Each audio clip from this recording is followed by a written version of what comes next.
All right. Okay. Hey guys. All right. Happy Wednesday. Today is Wednesday, right? It's Wednesday. Yes. Hmm.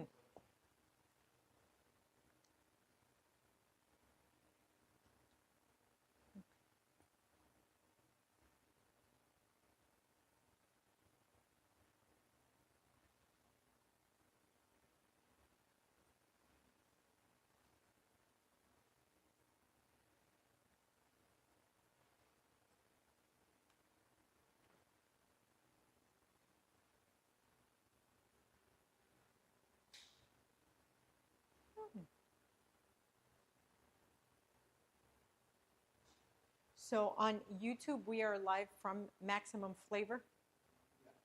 Okay. Okay, just making sure.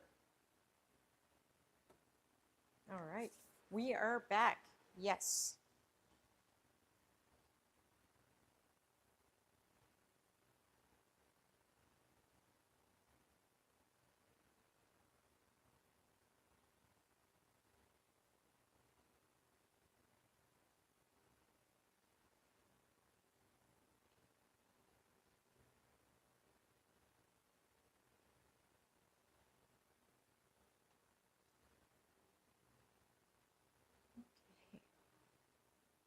Got ice. Let's dump this water out of here. My timer. I don't see anything on here.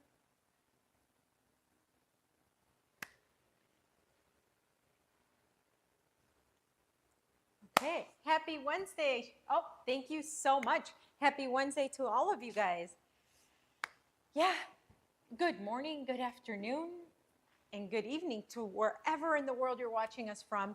I'm so excited to be here. We're just getting ready for a lot of deliciousness today. We have a few great recipes, some really fun games, some exciting challenges. If you tuned in last week, they almost got me. They almost got me in a challenge. We'll see what my producers, also known as the Kitchen Fairies, what they're up to this week. But got a really fun stream coming up.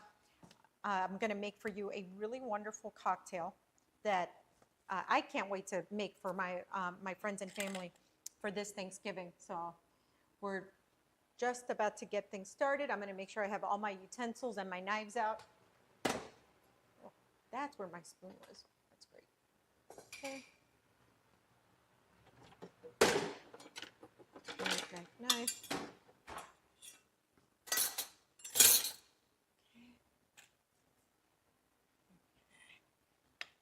Perfect.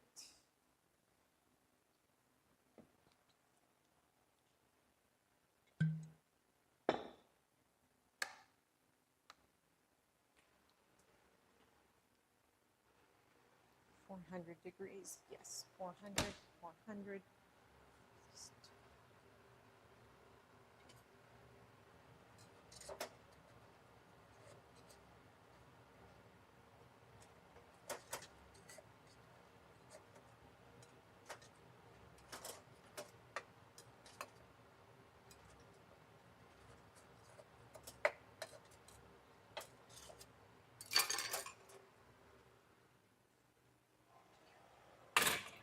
'This up just a tad. Good afternoon. Good afternoon, JT Boston Cell. Welcome in. Welcome in, everyone. We're just about to get things started today on this beautiful and delicious Wednesday. I hope you're as excited as I am for today's stream. We're going to be doing a bunch of great recipes. A couple of them are perfect for this time of year for entertaining, and one of them definitely needs to make it to your Thanksgiving table. And we're going to start off with a very delicious cocktail coming up. Nice and warm. I'm just finishing up a little snack that I've made for you guys. I'm dying to share it with you. It's 4 or 5 ingredients put into the oven, and it's extremely delicious. I mean, one of those dishes that, or little snacks that you really just swoon over forever. Or it's one of those recipes that your friends and family are going to be asking you for, like, hey, can you bring this over next time you come? Or, you know, they'll be asking for it.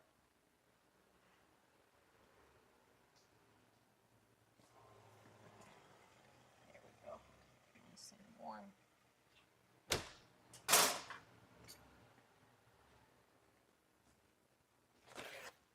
Okay.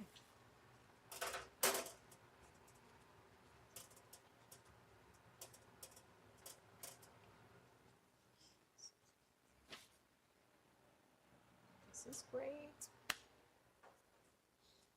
Okay. Recipes, yep, recipes are coming. Okay. Lasagna, yes. I've got a killer lasagna recipe. It's not your traditional lasagna, but it's going to be outrageous. It's lasagna done maximum flavor style. If you're allergic to boring like I am, stay tuned because that lasagna recipe is out of bounds. Okay. All right, this is perfect. Yes.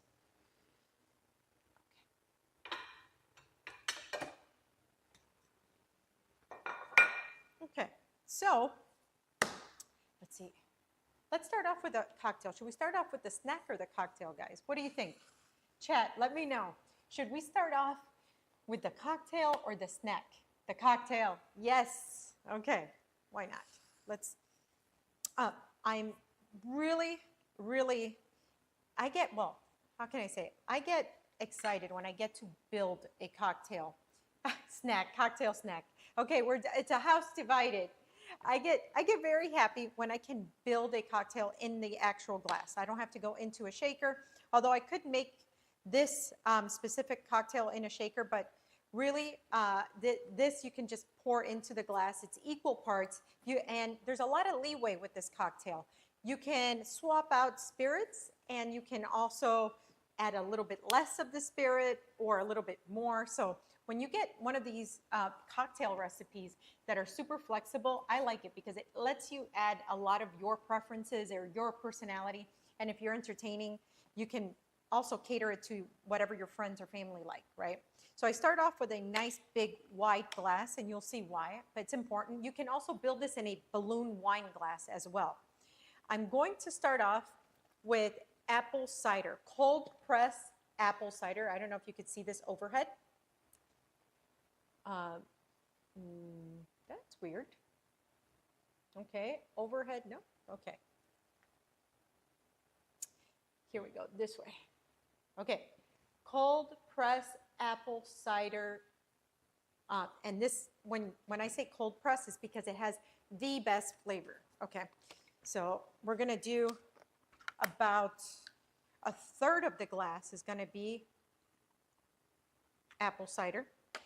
Now, a lot of people really love apple cider, so this is where you would make it, I guess, the predominant flavor or the predominant ingredient in your glass.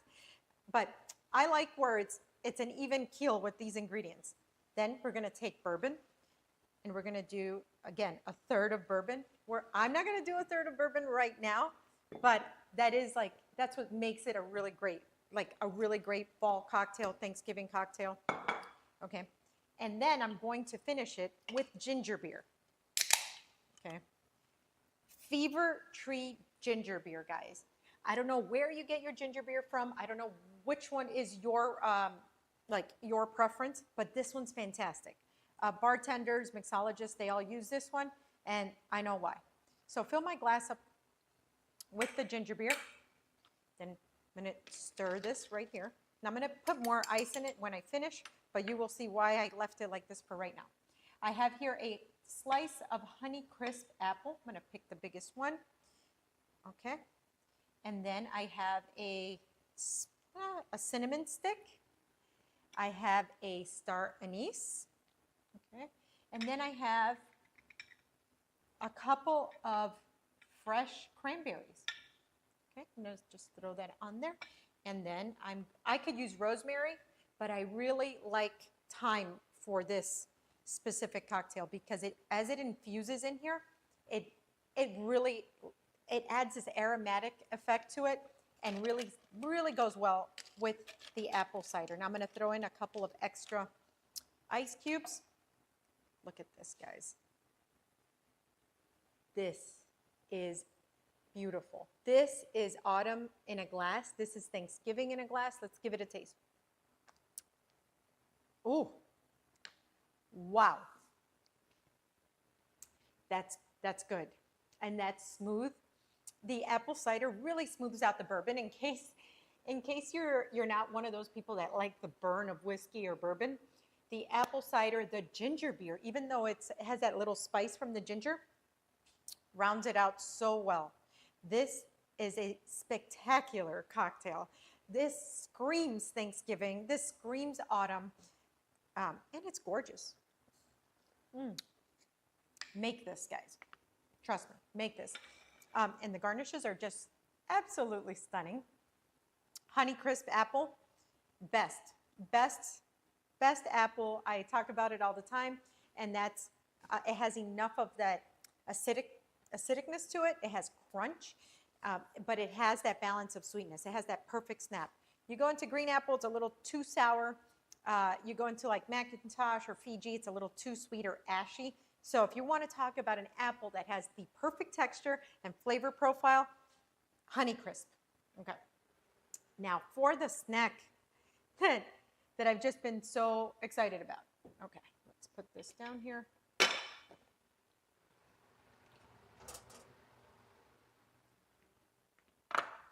Let's put this back on our beautiful Caraway bar set. Our friends at Caraway, they gifted us this beautiful bar set, non-toxic barware, amazing. Okay, like it's important with your cookware. It's also important with your barware. Why mix cocktails in a shaker, as an example, that releases toxins? No. Okay, so now I made, which is perfect for Thanksgiving, guys. People love, when you're coming over, they love having these little bite-sized appetizers, and actually, bite-size. Let's talk about bite-size. If you're entertaining, and this is not just in regards to Thanksgiving. Let's say you're throwing a dinner party. You're having a movie night, whatever. You're having friends over, it's wine night, you're having a couple of bites. Some people get carried away with the size, and they never think about how the person feels coming in, and they're holding a glass, or they brought you something or whatnot, and then now you're giving them something big to eat. Hard no. So think about when you're thinking about your appetizers, make sure that they're a 1 or 2 bite, and something that they don't really need a plate for. Something that they can grab, bite, and it's gone. Those look delicious. Thank you so much. You wouldn't believe the smell in here. These are goat cheese, caramelized onion, and fig pinwheels. So I caramelized some onions, which I just cooked up in some butter, salt, and pepper, sweet onions, and you use sweet because that's the flavor profile that we want here. I took Pillsbury dough sheets, and I sprinkled in goat cheese. I dressed it with some fig jam and the caramelized onion, and then I sprinkled fresh thyme over the top and crushed red pepper flakes. That's it. Put in the oven for about 12 minutes, 400 degrees, and this is just incredible. So your guests come over. This is a 1 or 2 bite situation, and it pairs perfectly with a cocktail, specifically this one, okay? Or if you're serving wine, all wines go with this. And I'm telling you, white, red, rosé, all type. Hey, homie. Oh, okay. Wow. I was like, hey, homie, what? And so this is a wine-friendly little bite-sized appetizer. I love it. People usually love this little sweet and salty thing you have going on here. So you have the saltiness from the goat cheese, and it has a little bit of tartness to it. Savoriness from the caramelized onion, the sweetness from the fig, the earthiness from the fresh thyme. Oh, yeah. And then a little heat. Hi, Cooking with Mateo. Welcome in. Thanks for coming. We're in my home kitchen here, and I just made a little appetizer with this autumn cocktail. We did a apple cider, bourbon, and ginger beer. I don't know if you would call it like a punch, like an autumn punch, garnished with fresh thyme, a Honeycrisp apple, cinnamon stick, just super delicious. Here, so you can see. Anyways, very delicious. Screams autumn. Perfect for Thanksgiving. And then I made these little bite-sized pinwheels here with Pillsbury dough sheets. We got some fig, goat cheese going on, caramelized onion. I finished it with fresh thyme over the top and a hint of crushed red pepper flake for some heat. So not spicy at all. That heat really just kind of balances out the sweetness and lets all the other flavors, really scream. So just because something is an appetizer or an entree doesn't mean that it's not as important as like your actual dinner or whatever you're doing when you're entertaining. I always say that the first bite that your guests get, that's their first impression, and that's how they're going to rate the rest of the evening. So if somebody's coming over and you greet them with a little tray of these beautiful cocktails and then a little tray of these delicious pinwheels, you already won. You won the night. The rest, like, you can kind of just relax. Okay, so let's give these a try. Which one do I want? I want one with more of a caramelized edge. Okay. So, that buttery flakiness from just the dough. Oh yeah. Okay.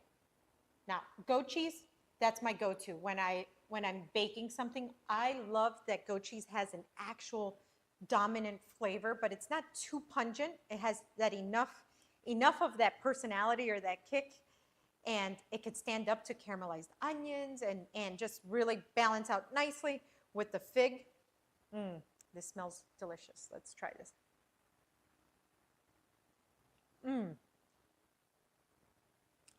Oh yeah.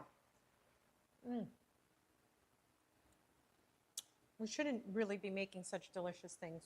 I got to tell you guys, I've been doing food TV for a very long time. Rule of thumb, whenever somebody was cooking on live TV, and let's say you were on with somebody else, like the host of the show, a reporter on the news, if they took a second bite, you know that they truly loved it. If they just put it down, whatever, they're like, oh, that's what they have to do on television. But whenever they took a second bite, you knew you had to make that recipe as a viewer because, they didn't have to have that second bite. They wanted that second bite. Anyways, any kitchen fairy want to try these beautiful pinwheels? Does anybody want to try? Oh, yeah. This is too good. This is incredible. I mean. So what do we have here? It's a pinwheel with. What's a pinwheel? So. I only know like So I took a dough sheet. Okay. And then I put those ingredients in the center and I rolled it like a cinnamon roll. Oh. And then I cut it up and I baked them. Okay. So. What's inside? Fig, cheese, and onions. Ooh, that sounds good. Okay.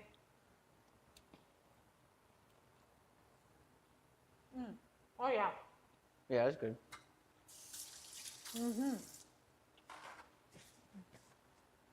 It's really good. Yeah. It's like flaky, but yeah, well, that's the dough. That's good though. Guys, I like the cheese. What cheese did you use? Goat cheese, and I always try to use French mild goat cheese. There's an array of goat cheeses that you can use, but if you use French mild, it goes more towards that mascarpone, creamy, not so pungent, not so acidic flavor profile. So the general public might like it. Oh, and Jabe, rate it. Rate it. Well, you saw me finish it, so it's good. It's really good.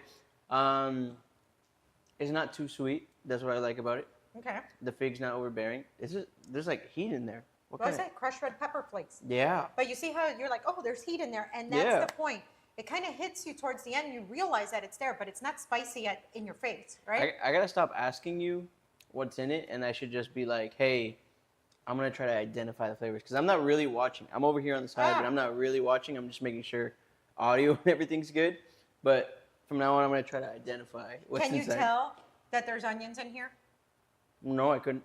So when I make this, I always like to tell people, like people that are afraid of onions, or they're afraid to have an appetizer with onions, or they have, a crowd that's like, I don't eat onions. Da, da, da, da. Okay. Caramelized onions, when they're cooked so delicately in butter till they get nice and golden, you can't tell there's onions in there. Yeah. But that's that, that umami in there that's like, ooh, this is delicious. I can't stop. Yeah. That's because of the onions. I was gonna say it was a little savory. That was definitely what I was tasting. Rate it. I'm giving this a nice 8.8 out of 10. Okay, that's 8.8. good. 8.8. All right. It's a cute little snack. I could kill the whole thing, but I wouldn't. I feel like by the third or fourth one, I'd be like, I'm ready for the main thing. Okay. Now, as far as cocktails, guys, chat, let me know if when it's autumn, when it's fall, do you gravitate more towards bourbon cocktails or not? Or is that just like a thing that's maybe on TV or in the media? Or do you really find yourself craving like these type of cocktails during this time of year? Or is it all in my head? I don't know. Sometimes people think margaritas are for the summer and these are for now, I don't know.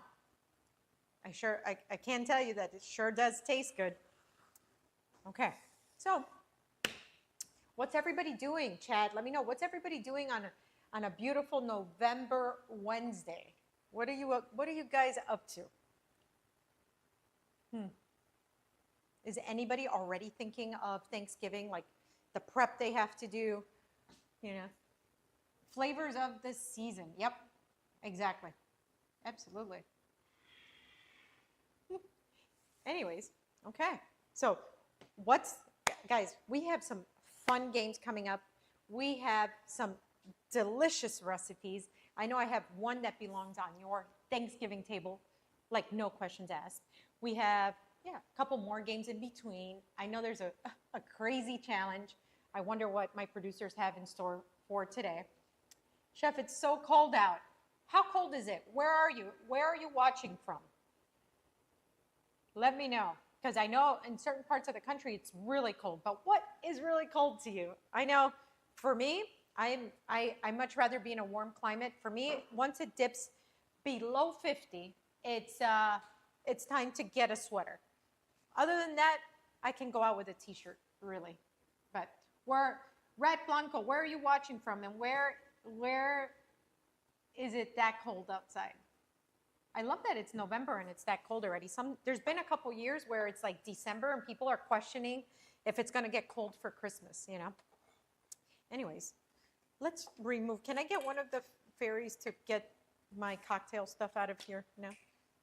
There we go. Thank you.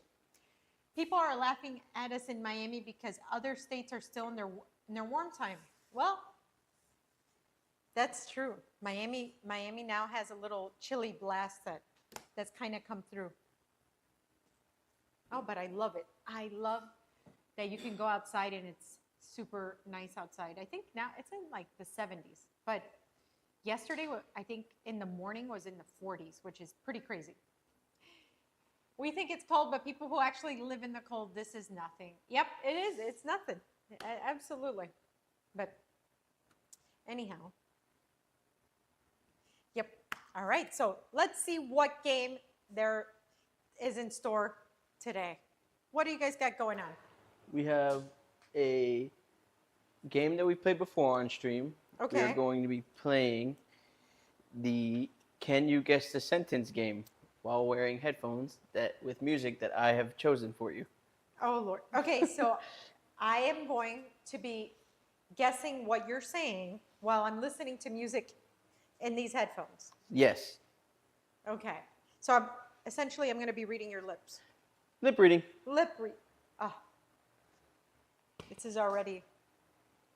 Can you hear me? Noise canceling.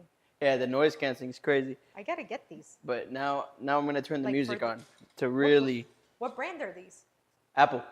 Ah, Apple. okay. Ready? Sorry about that. 1 second. Let me connect them.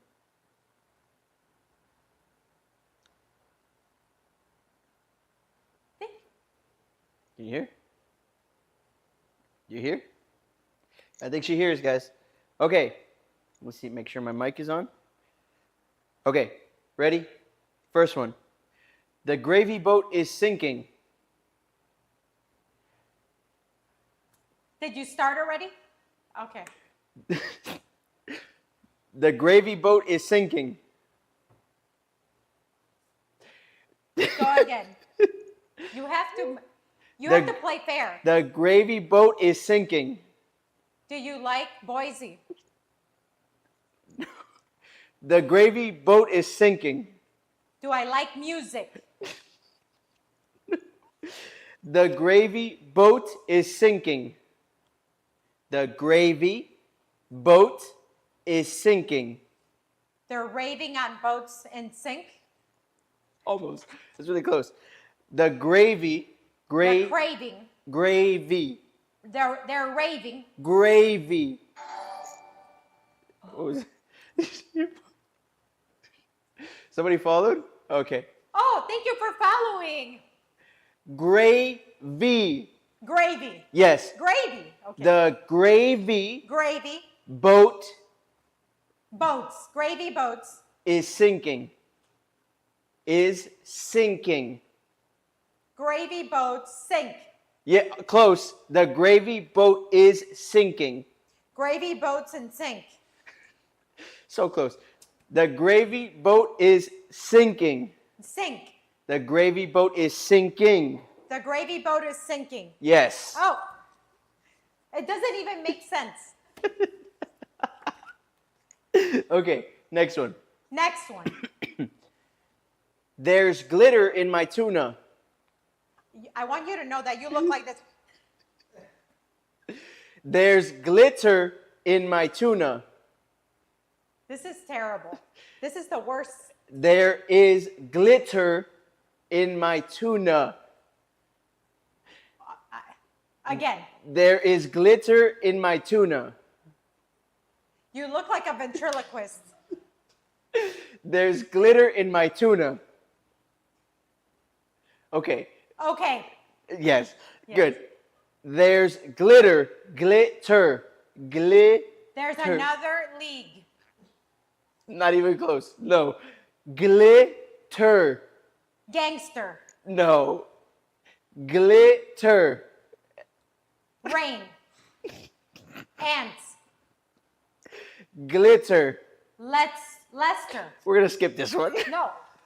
This is terrible. You're gonna lose it. Guys, if Next you saw one. him, he looks like a ventriloquist, only moving the bottom of his mouth. And he's laughing, so he... Next one. Next one. Next one, yes. I serenaded a squirrel in a parking lot. I only like pizza. No. I serenaded. Serenaded. Sarah Lee. So close. Serenaded. Chad, help me. I serenaded a squirrel. Sarah Lee took. No. I serenaded a squirrel in a parking lot. Serenade Yes. A squirrel. a swan. Squirrel. Serenading a swan. Squirrel. Squirrel. Squirrel. Squirrel. Oh! Squirrel. Sword. Nope. No. Squirrel. Next. Next, right? Okay. Okay. Here we go. Don't trust the pineapple wearing socks. Don't trust the pineapple wearing socks. Don't stress the pineapple in the sauce. So close. Don't trust. Don't trust The pineapple the pineapple. wearing socks. Don't trust the pineapple in the sauce. Wearing socks.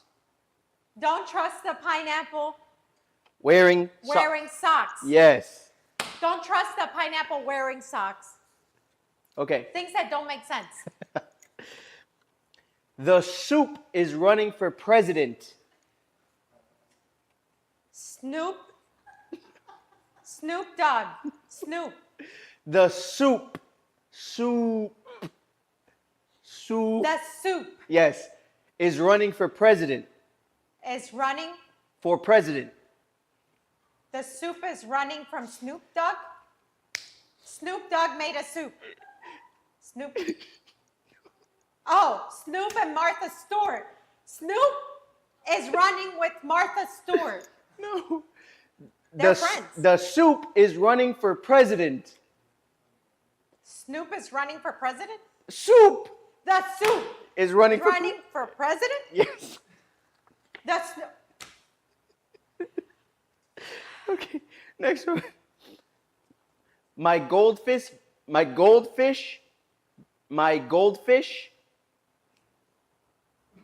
A shark? No, my old shark. Goldfish. Goldfish. Yes. Just got accepted to law school. Just got accepted to law school. Just got accepted to law school.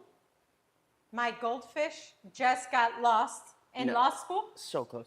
Just got accepted. Accepted To law My school. goldfish just got accepted to law school. Yeah. What? What? Okay. Next one. Last one. This is ridiculous. We have four more. Four. Four more. Four more. Four more. Oh no, We can do this. they're gonna drive me nuts. We can do this. Okay. The Pilgrims started a TikTok account. When you have to lip read somebody, the the pi- person has to mouth the words. They can't be laughing in front of you with a full smile. Okay. He's not playing fair. Chat, help me out. Okay. The Pilgrims started a TikTok account. I heard the Pilgrims Pilgrims. started a TikTok account. The Pilgrims started A TikTok account. a TikTok account? Yes. Oh, Okay. Three more. this is My spirit animal is a pigeon. My my spirit animal. Spirit animal. my Spirit animal. spirit Animal. My- My spirit animal spirit animal is a pigeon. is A pigeon. a Pigeon. dog, No. a Pigeon. corgi, Pigeon. Pigeon. a capybara, How did you even get that? Pigeon. a bird. Your Pigeon. spirit animal is a bird. Pigeon. A pigeon. Yes. Oh my gosh. My spirit animal is a pigeon. Your spirit animal is a pigeon.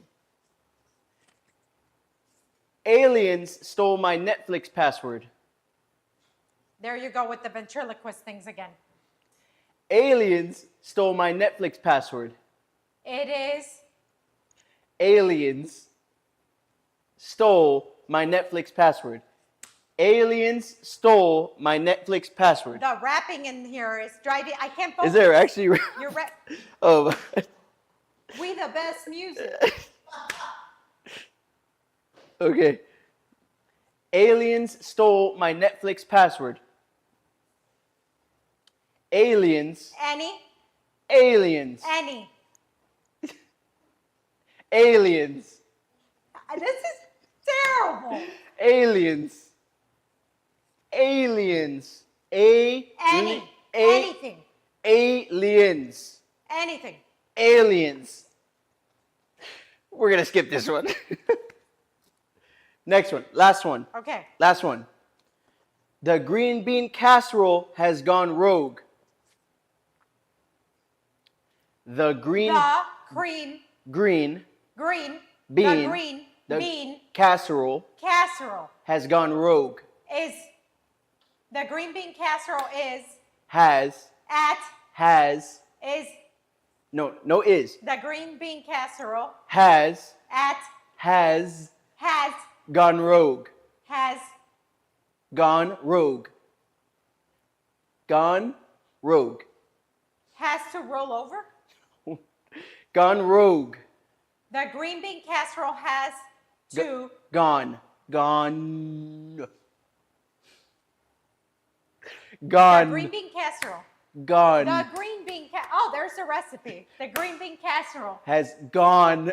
has a gun. The green bean casserole Has gone rogue. Gone rogue. Gone. has a cough. The green bean casserole has gone rogue. Yes. The green bean casserole has gone rogue. I'm taking this off. This is horrible. This is, guys, wow. But no. That was fun. Okay, next time someone else is reading to me. And perhaps a new DJ. This is, Perhaps a new DJ. yes. Wow, you left me nuts. Nuts. She got like what? How many? None. You got, I got none. no, you got a lot. Oh, that was fun. That was not.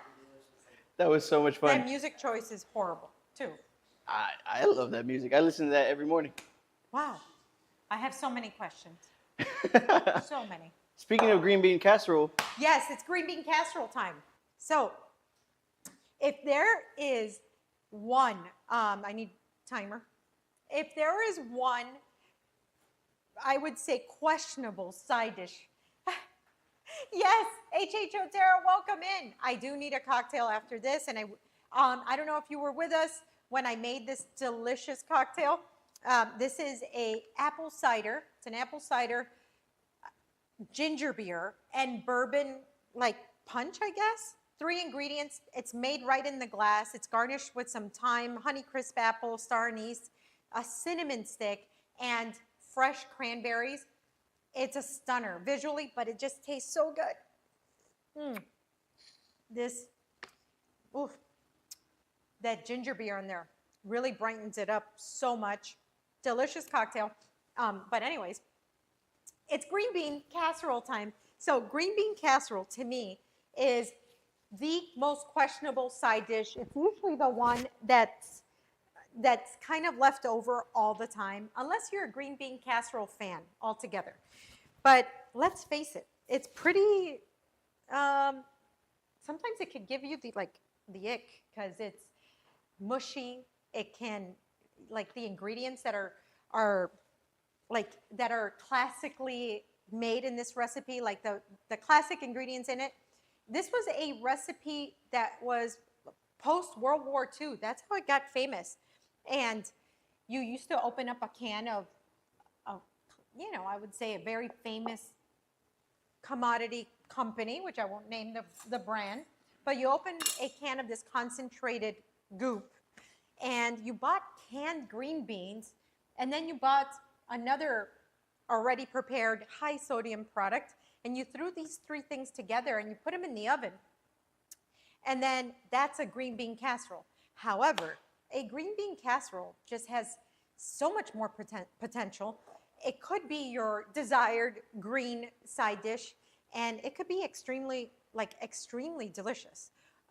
Here I started off with some blanched green beans, fresh green beans that I boiled. Here we go. You see they're still nice, bright, like a bright green color, okay? So I boiled them for exactly 2 minutes and then transferred them to a bowl with ice water, okay? And then I just drained them, and now they're sitting here. You can do this step days before Thanksgiving, okay? So just have them blanched, have them 3-4 days, put them in the fridge, and when you're ready to make this, you can, pop them out. This whole dish, except the topping, can be done and just stored 3 to 4, even 5 days prior. Hi, Adrian. I followed you when you were in. Oh, thank you. Eat at Dad's stream. Oh, thank you. Yeah, thank you so much. We love Eat at Dad's. So, okay. So I got here some baby portobello mushrooms. Okay. And what I'm going to do is slice this up. Okay. Now for this amount, I'm not going to use all these mushrooms, but I'm going to use probably 10 mushrooms or so. Okay. And I'm going to, actually while I'm slicing, let's get a pan going over here. And I'm going to throw in a neutral oil. because what we're gonna do is then saute our mushrooms. So instead of buying a cream of mushroom, like concentrated goop thing, we're gonna make our own cream of mushroom. And this is going to just put the flavor to like up here, okay, like the 10th degree. This is what we want, okay?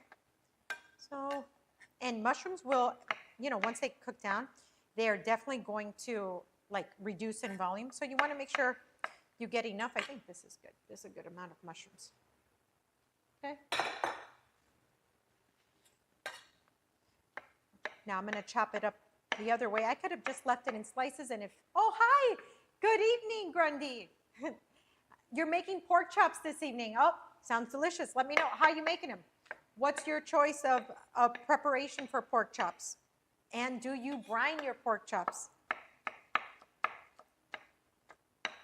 Okay, so I'm just going to give this a nice chop. Doesn't have to be perfect because again, this is going to really reduce as we cook it down. Okay. Okay. Oh, thank you. Is now following. So on what platform is that they're following? Twitch, thank you. Kenny Roberts. Kenny Roberts, thank you so much.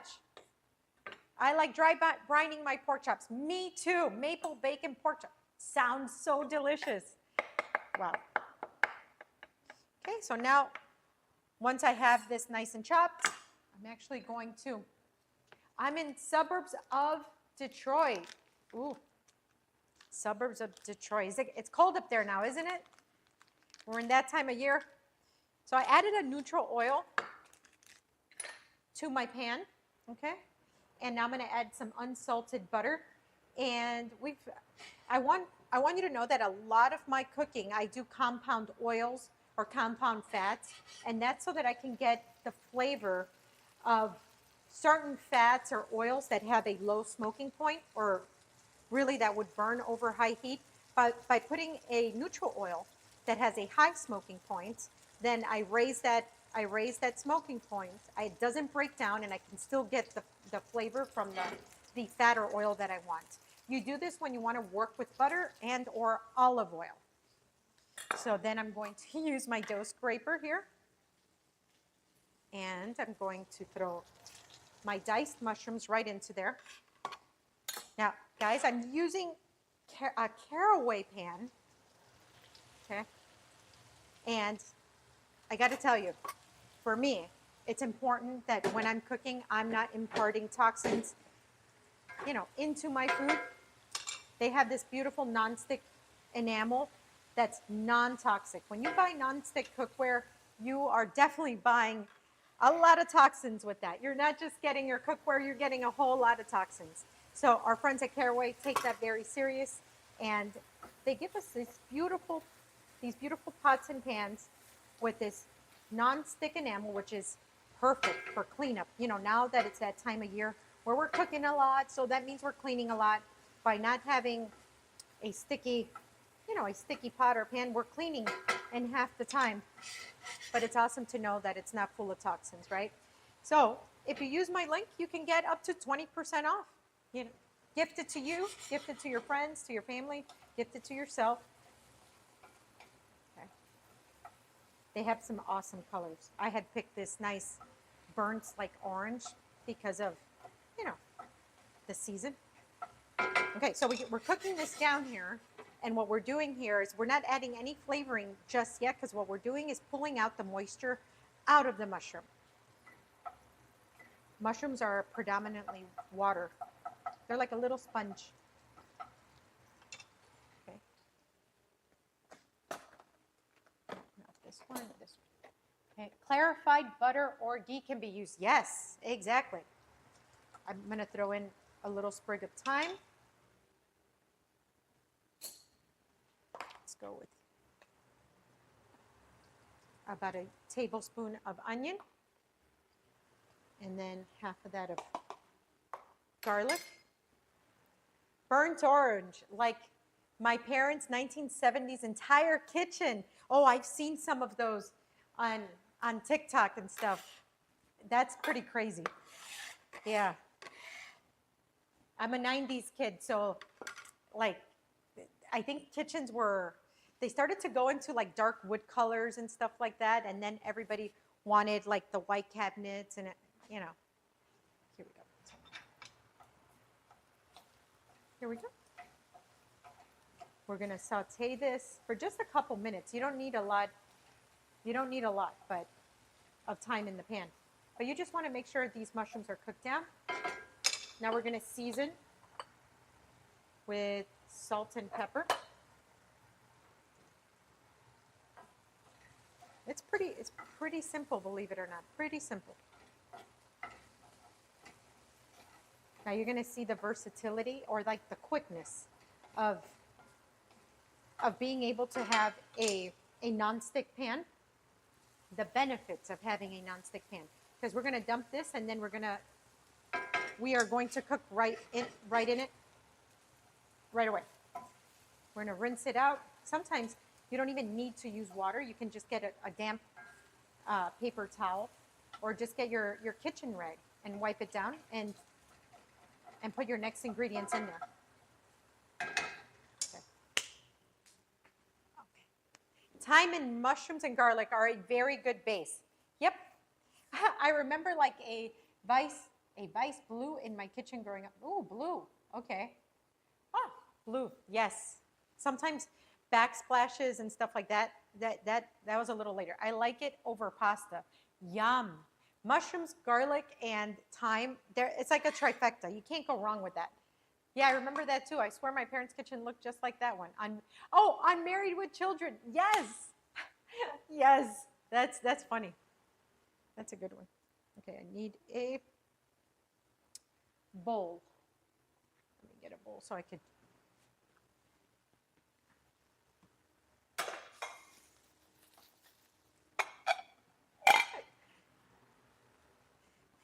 I just knocked over a bunch of plants. Okay. Let's give this a taste. This is the kind of color that you want to see. Oh, yeah. Lovely.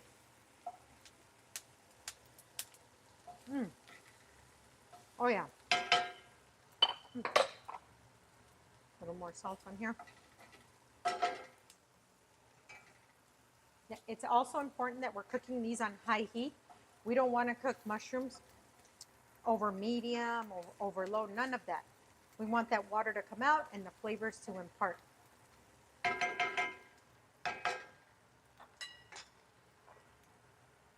Okay.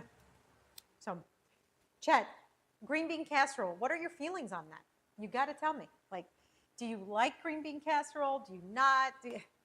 I'm having leftover chicken cacciatore myself today. Yum, chicken cacciatore. That sounds spectacular. Truly spectacular. Okay. All right, so now,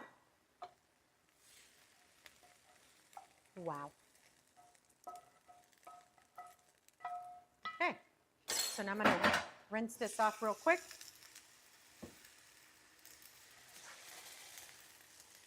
Gotta do the washing.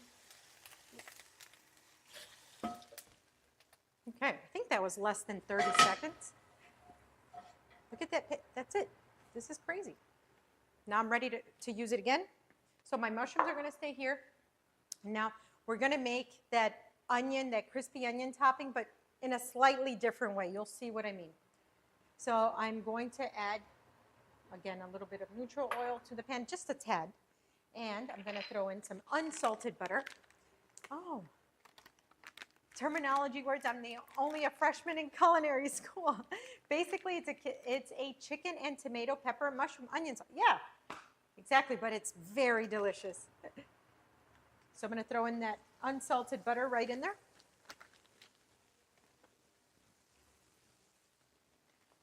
And I have here some sliced, oh, thank you. Thank you, Peg the Great. Welcome in. We are making what I call a revamped version of the most questionable side dish at your Thanksgiving table.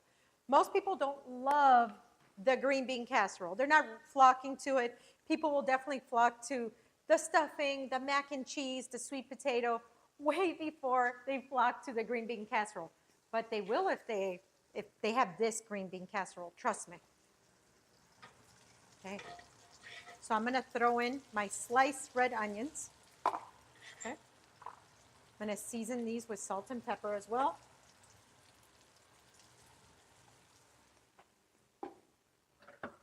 Okay. We're melting that butter in. We don't really want to cook this up so much. All we want to do is melt, kind of take that edge off the onions and melt the butter down enough. And now I'm going to add, let's see, I would say a teaspoon of garlic. That's it. Nothing crazy. Okay. And then I'm going to add panko breadcrumbs. Panko breadcrumbs, guys, are Japanese breadcrumbs. They're a little bit lighter, even though they're bigger. They're actually lighter, believe it or not, than your traditional breadcrumbs. Okay, so all we want to do here is throw that in there. We want to toast. We're going to let that panko absorb that oniony butter. Okay. Once the panko has absorbed the butter, that's it. That's all we got to do. Let's make sure that's great. Okay, now we're going to put that.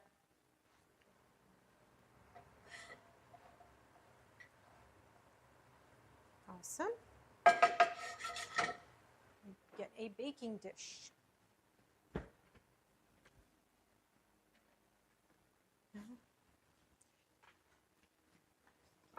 Okay.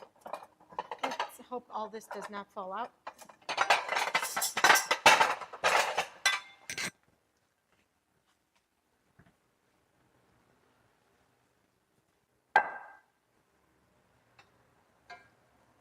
Oh yeah.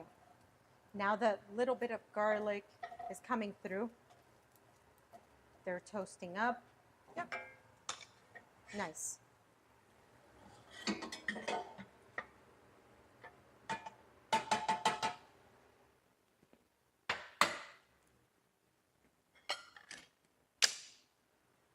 Now,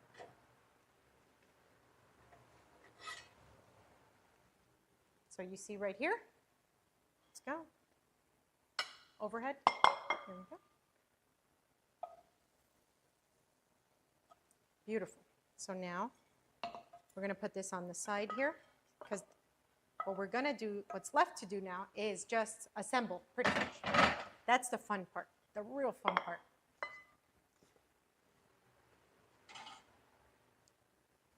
Here I have what I call, it's a bechamel or your favorite Alfredo sauce. Okay, make your Alfredo at home, cream, butter, flour, Parmesan cheese. Okay, oh, I'm so sorry to hear that so many family members struggle with it, but everything in moderation. And it's the, oh, yep, exactly. Gluten-free count, okay. So instead of buying that cream of mushroom goop, if you want to, you know, save a step, buy your favorite Alfredo sauce or make a bechamel with Parmesan cheese at home. Bechamel is basically you steep milk or heavy cream, you make a roux with flour and butter, okay? And then we finish it with, that's to thicken it, and then we finish it with Parmesan cheese, okay? So now we take our baking dish and we're gonna put in our green beans at the bottom here. That is perfect. Okay. We want to make sure that we spread this pretty evenly. Okay. And next we are going to, let me remove this thyme. Now I'm going to put this mushroom saute all around this. So if you could think that mushroom, baby bellas have a ton of flavor, okay? So, yeah, oh yes. You could make your own cream of mushroom soup. It's so easy to do. Yeah, if I would have just blended these two together, I would have made cream of mushroom. Yeah, pretty much. But for the sake of like, hey, this is like a makeover of your green bean casserole.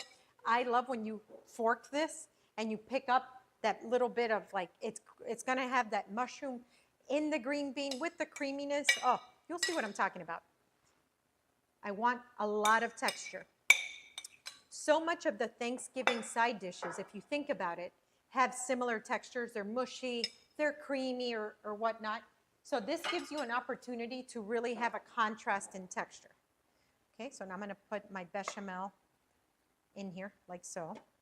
Oh, this is great. I love this. Okay, awesome. You can add as little or as much as you like. Now I'm gonna add more Parmesan here. Oh my goodness, yes, yes, yes. Okay, and then we're gonna take this delicious, this is the game changer right here, guys. Making your own onion topping, this is where it's at. Okay. So now I'm gonna sprinkle this around. Oh, yeah. I tell you. For a new streamer, you have an excellent camera setup. Oh, thank you. Yeah, the team is awesome. Guys, you guys are doing great. You guys are doing great. Thank you so much. Here we go. Oh, yes. So now I'm going to put a little bit more Parmesan cheese over the top because why not? I mean, Chef, what culinary school did you go to? I went to Johnson and Wales University, guys. One of the best culinary schools out there. If you guys are familiar with my friend Emeril Lagasse, that's where he graduated from. So many, Tyler Florence, they went to Johnson and Wales. Now, this is gonna go into the oven until these brown up on the top. Everything is cooked on here, so we just want a little bit of color.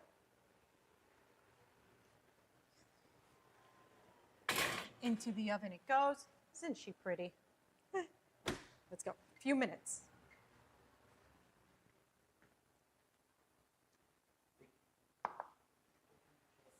Okay.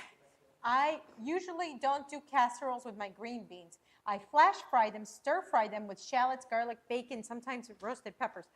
That sounds delicious.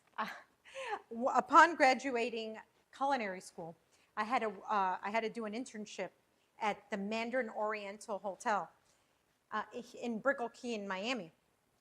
And I used to work at their Asian restaurant, and I worked under a wok master. His name is Cam, and he was hilarious. He didn't speak English. He only spoke Cantonese, but we just communicated through technique. And one of the best-selling side dishes, well, items in general of that restaurant during that time was Cam's sauteed or stir-fried green beans. And it was kind of similar to your recipe, Kenny. It's flash-fried green beans, garlic, shallot. He would throw ginger in there, sweet chili, and soy sauce, and just flash like on the wok that was like 1,000 degrees. You saw that flame coming up off the sides. Ridiculous. And these blistered green beans will come off that wok and just make your mouth water. So I got to make these one day. I mean, I don't have a wok situation here, but I started in a Cantonese restaurant, so it's similar. Yeah. Oh, yeah. Oh, I could smell already the mushrooms working here. To me, this is the best green bean casserole of all time. But let's talk about this product. This is why we did the topping that we did. If we were to taste this by itself, it's so salty that I think it wouldn't be edible. Let's see. This is what goes on top, okay, of your green bean casserole.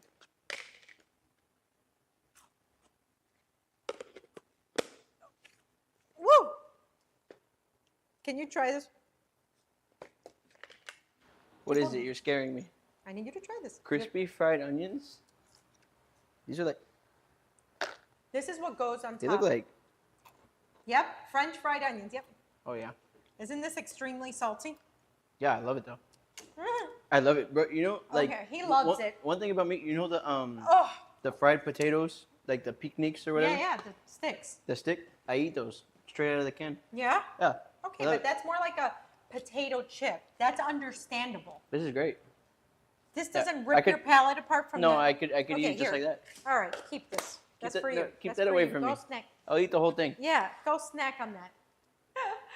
I eat those like chips. Guys. Okay, let's check on our color. Not yet, not yet. Okay. So, huge pass for me. Yikes, exactly. They have dill pickle French fried onions. People, I'm late to the game here. I'm late to the party. Yeah, huge pass for me too. I can't, I had a little piece and it's just such, like this saltiness just wants, my mouth wants to break out. Dill pickle salad topping. Oh yeah. Oh, I eat them like chips. Ugh. This is crazy. So while we wait for the green bean casserole, I'm going to shred up some fresh mozzarella, and I'm going to tell you why. And that's because I'm going to make for you this outrageous, and I mean outrageous lasagna coming up in a little bit, but I want to get the prepping out of the way. Kitchen Fairy, would you please hand me that white bowl there? Not white, I'm sorry, clear glass bowl. Thank you. Huh? No, later, I'll need that later. But so I'm using a mixture of whole milk and then part skim milk mozzarella. And we're using fresh mozzarella for the lasagna. I'll explain later why. But we're using both, okay? And I like using Galbani. Their cheese melts beautifully, okay? Beautifully. And I always talk about that I absolutely shred my own cheese. I always shred the cheese. It melts better. It's better for you. You're not having the preservatives that keep, or those chemicals that keep your cheese loose in a bag. We did crispy scallions. That's much better. Oh, crispy scallions. Oh, okay. I got to try that. How do you prepare the crispy scallions, though? Just curious.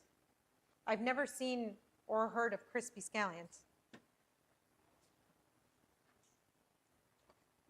Okay, so what I'm doing here is I'm shredding both whole milk and part skim milk mozzarella, fresh mozzarella, for a lasagna that we're going to make in a little while. So I'm just getting this shredding going while we wait for our green bean casserole to brown up. Can't wait to try that. That mushroom saute is really making the whole kitchen smell amazing. It smells like a fancy, like French restaurant. You know how they like stuff chickens or duck and stuff like that with the mushroom? Ah, yes. Okay. This is looking really good. I like a good cheesy lasagna. The cries of mankind. Hi. Hi, how are you? The cries of mankind. How's it going? Confit them in a lot of neutral oil. There's shallots and garlic in there too. Oh, cook it low and slow. Thank you so much. Thanks for coming. Thanks for joining us. Welcome in. I'm just shredding some fresh mozzarella here for a recipe for an awesome lasagna that I'm going to share with you guys in a little bit. We're waiting for the best green bean casserole to come out of the oven. We're just waiting for it to brown up. Okay, this is enough mozzarella. I could smell it. I could smell it toasting up. So it's time to clean this up just a tad. See, dough scraper for the win. Scrape, scrape.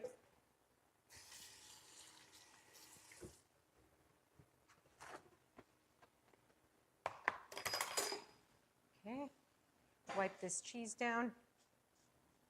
Perfect, perfect. Let's check on this.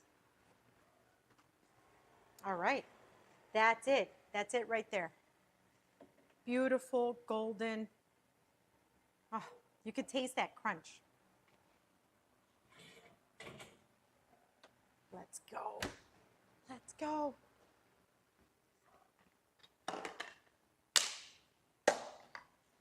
Guys,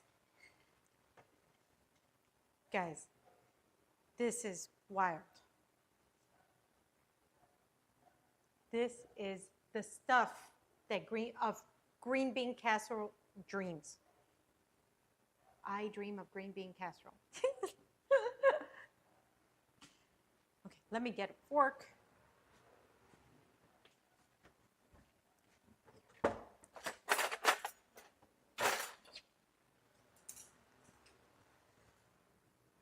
Chef, don't forget we're also going to be taking thumbnail photos. Let's do this. We got to do an intro, outro for social. Yes. Let's do. Guys, if you're on the stream, you're going to get a behind the scenes view at how we do socials. So hang tight as we do a couple shots here for socials. Okay. Okay, ready? This is the intro. Okay. If you're going to do the intro, she's got to. Okay. Let's go main cam. Oh, at Chef Adrian, Miss Vicky 22. Follow me at Chef Adrian or Maximum Flavor. So, here we go. This is the best green bean casserole of all time. Okay, next, another one. Okay, this needs to be on your Thanksgiving table like yesterday. No, not yesterday. No, okay. Okay. I really like the I dream of green bean casserole. Okay. I think I like that. Okay, I like that one too. I dream of green bean casserole. Okay. All right, let's try this guy. Okay.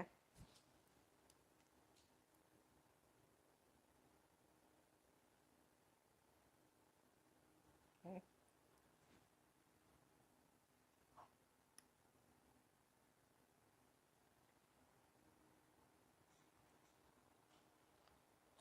Mmm.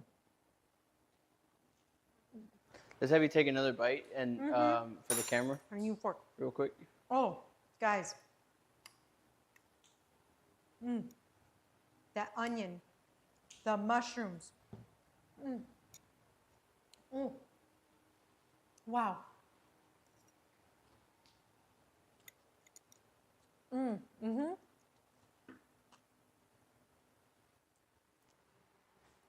Wow. So good. Crunchy.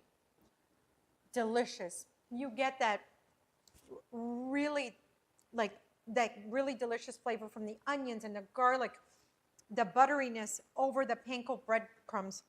This is the way a chef would make a green bean casserole.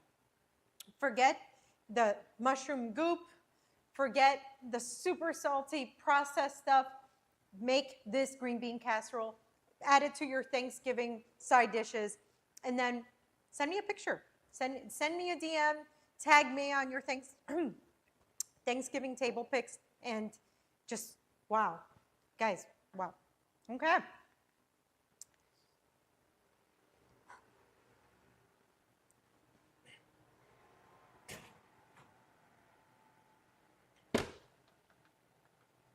Okay, we're going to save that warm for later. So, wow, what's in the green bean casserole again? Huh. Blanched green beans, so that means that I boiled the green beans for exactly 2 minutes. You can do 2 to 3 minutes. It depends on how much green beans you're using. For about 2 pounds, it's about 2 to 3 minutes.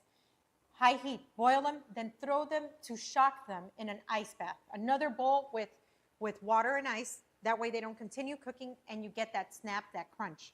That way, I mean, for me, I hate using canned green beans for this, even though that's what, you know, the traditional recipe calls for. It's just mush, okay? So by doing this, you get that crunch, that nice vegetable crunch. You take away the waxiness and all of that, but you get that nice little snap.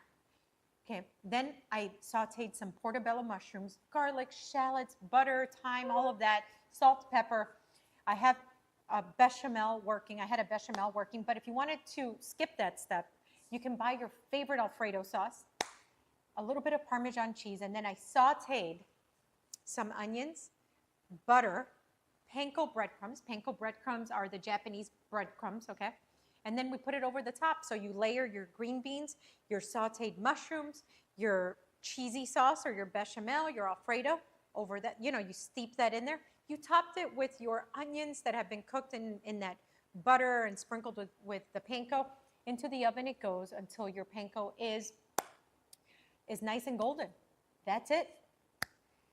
So delicious. And it's just not even comparable. It's not even comparable to that other stuff, okay?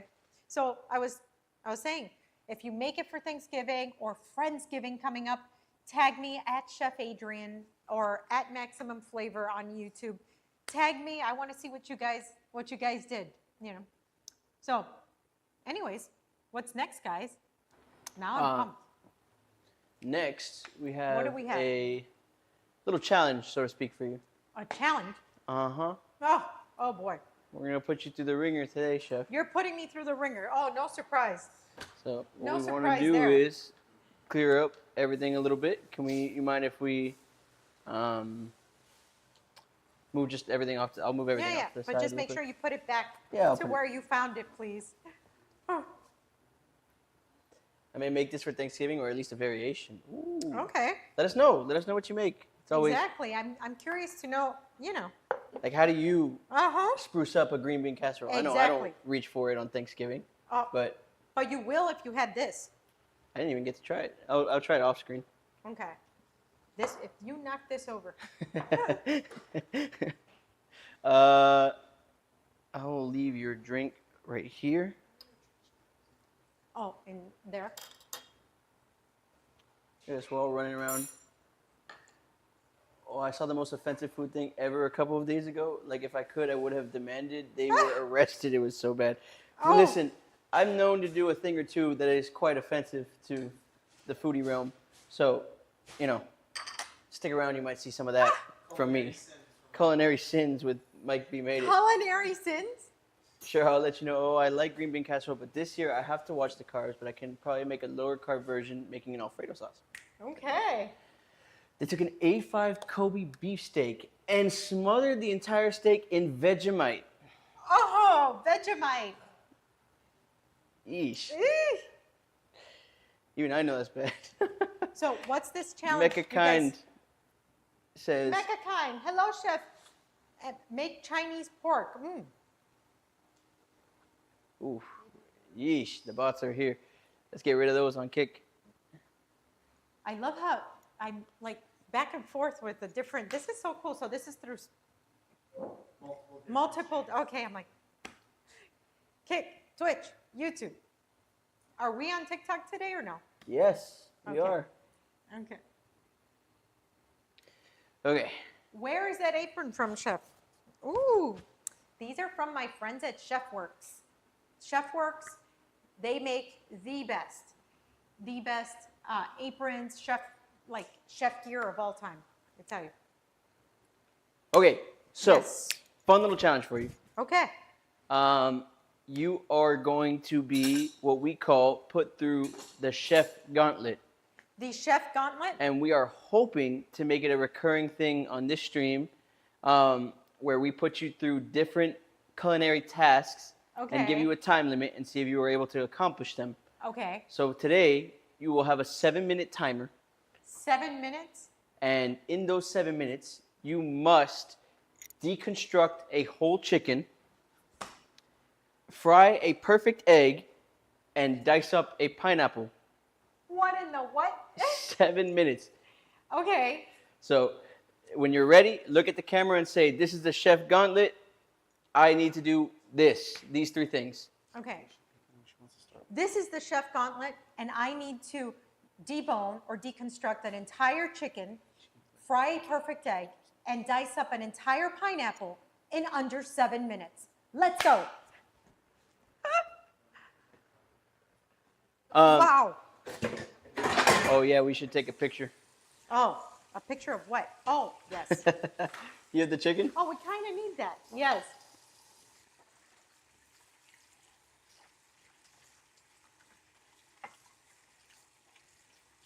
And This is, wait, 2 eggs or 1 egg? Or you're just giving me, 1 egg, chef. Somebody said Eggs. define perfect egg, like sunny side up. well, that's a great question. We're gonna find out on stream. Yeah. What is the definition of a perfect egg? I would say it's sunny side up. Okay. Wait, let me get my trusty cutting board. Hold on, because we can't cut up chicken like that. So, Somebody said I'm not even a professional chef, and I think I could do that. where? I'm not even a professional chef, and I think I could do that. Okay, let's do that. Okay, so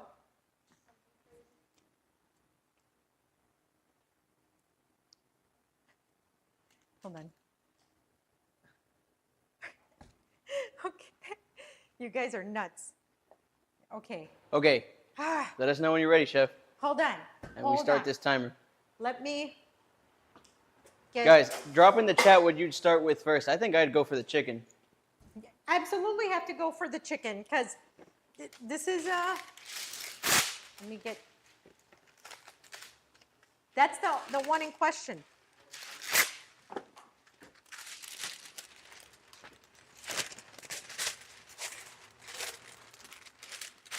Okay.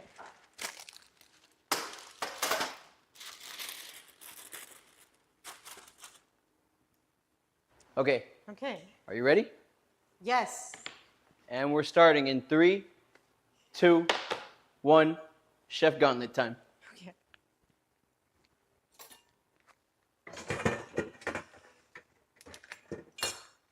This is funny since you haven't done this for time since culinary school. You know. Yep. And then the egg, then the pineapple. Yes, the cries of mankind, you're absolutely right. Okay. Let's kind of dry up this chicken, make it safe. Okay. Okay, so, 30 seconds are already gone. What? What in the what? Okay. Okay. Okay, separate the thighs. So, okay, if I remember correctly, they snap. Yep, they snap by themselves. Perfect.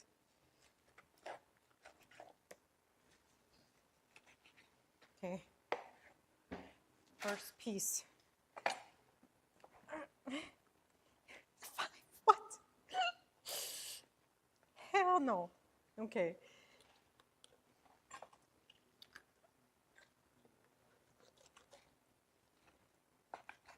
Next piece. Okay. Next. Same thing with the wing.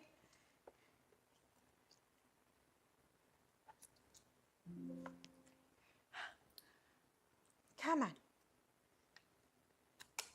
There we go. Wing. Then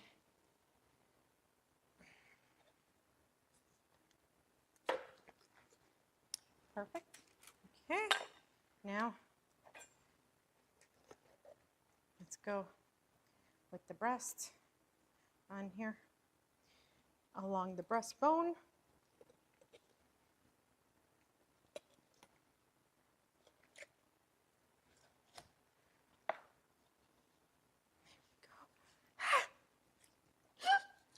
You're gonna get me. Breast. Along the actual breastbone. Along. Okay. And then carcass for soup. Wash hands. Wash hands.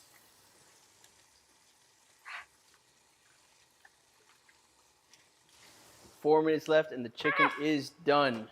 Okay. Knife. Can't have salmonella on here.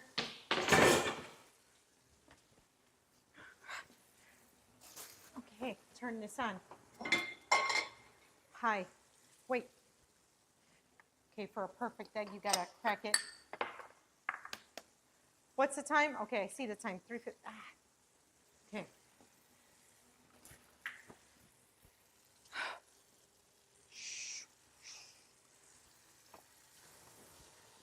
Somebody said food safety. I love how you wiped down that board and used another one. Because we actually eat in this stream, so I don't want to get cross-contaminate anything. Yeah, if I get sick, I'm coming for you. Okay, next. Okay, let's go into this pan. Let's go.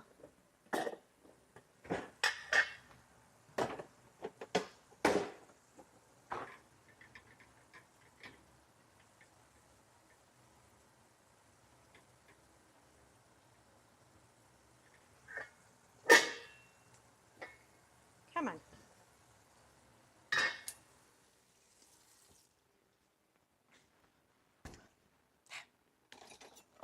New knife.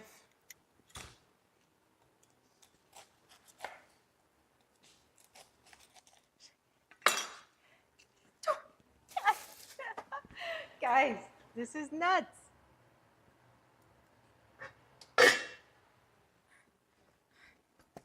Okay.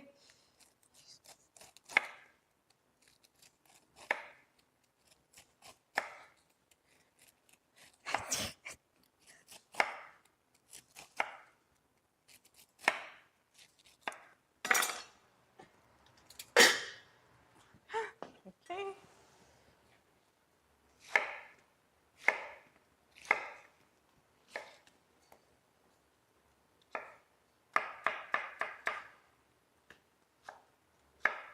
Look at Chef go with those knife skills.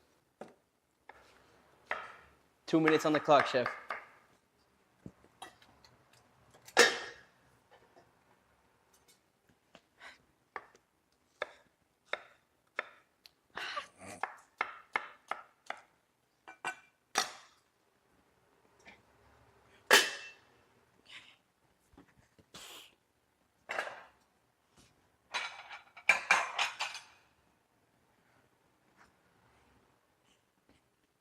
This way.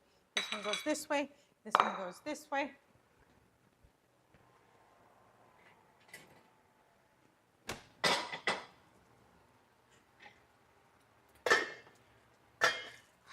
Okay.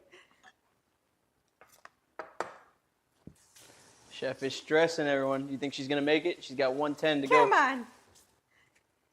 I had a bit of sabotage. Somebody threw my red pepper flakes completely on my dough scraper. And by someone, you mean yourself? Probably.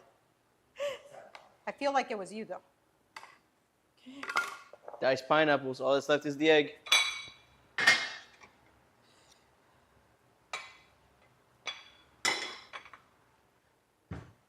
And time. Okay. Time. 40 seconds on the clock left. Here we go. Let's inspect. Wow, Chef, a rookie mistake not cleaning the workstation? Come on. Come on. No. You didn't say clean the workstation. I didn't. You Maybe I gotta said- put that. I gotta put that in the rules from now on. Yes. But these are diced pineapple. She diced a whole pineapple. You could go overhead and look at it. Diced the whole pineapple up into a bowl. Here we have a completely deconstructed chicken. Let me see if I can grab it real quick. Show you guys. Completely deconstructed. Wings, thighs, breasts, and everything. And then over here we have the egg. Let's cut into the egg. Let's see how runny it is. You want to do the honors? You want to let me do the honors? Or you want to do it? No, I mean, if I do it. Here we go. Do it with a spoon? No, you can go like this. You want to? Okay. Yes. Okay. Take Here we go. X-Clad. Uh-huh. Oh yeah. There's Yeah, the egg there pop. we go. Y'all see that? Can you see the egg pop? Wow. Come on. That's pretty perfect to me. Yeah, that's pretty perfect to me. I mean, my cutting skills aren't, but you know, that is a perfectly cooked, Yes. sunny side up egg. Good Thank job, you. Chef. You With guys. 30 seconds to spare. You guys have me crazy, okay? Crazy. That's what we do over here. We try to drive you crazy. They try to drive me crazy. Dice a whole pineapple, deconstruct an entire chicken, and then fry a perfect egg. You don't know how this will drive you to your wit's end to be cutting and making sure that egg is perfect, by the way. When was the last time you had to do that? Never. Never. Not even in culinary school? No, no, no, not at all. You get head pats. Everybody Thank you. says, good job. Thank you. Ooh, okay. Pineapple chicken. Oh, you get head pats. Thank you, thank you, thank you. Pineapple chicken time. That's a great idea, actually. Yeah. Whew. All right. Well, Okay. that was the chef gauntlet, Okay, everybody. I'm gonna throw. Oh, wait, actually, does anybody eat pineapple core? Does anybody know about the benefits of pineapple core? Yeah, I'm gonna say the pineapple core. Yes, this is an anti-inflammatory, and it's full of bromelain, which is fantastic for you. And besides, it's a lot of fiber. So I throw that into my smoothies. A lot of people throw it away, but there's a lot of benefits to pineapple core.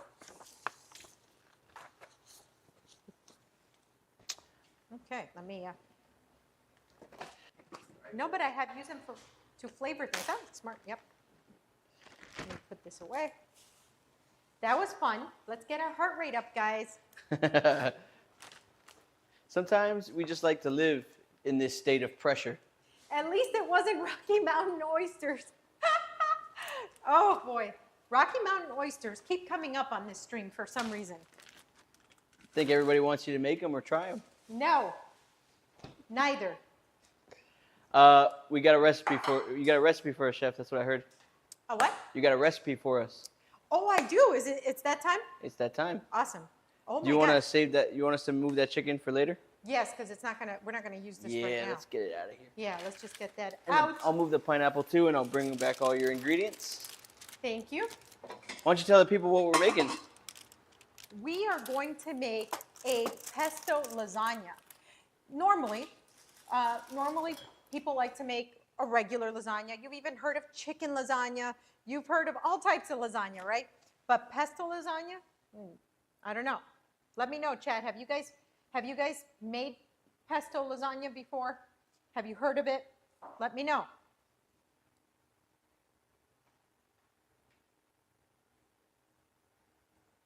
Okay. Here we go. Let's do this. No, this is for after. Oh. Yes. Let's make. I need that for now. Yep. We are going to start by making a. Oh, kitchen fairy, could you? Yes, I need that. And could you get me some flour out of the pantry? It's on the right side when you walk in. This is for when we're building.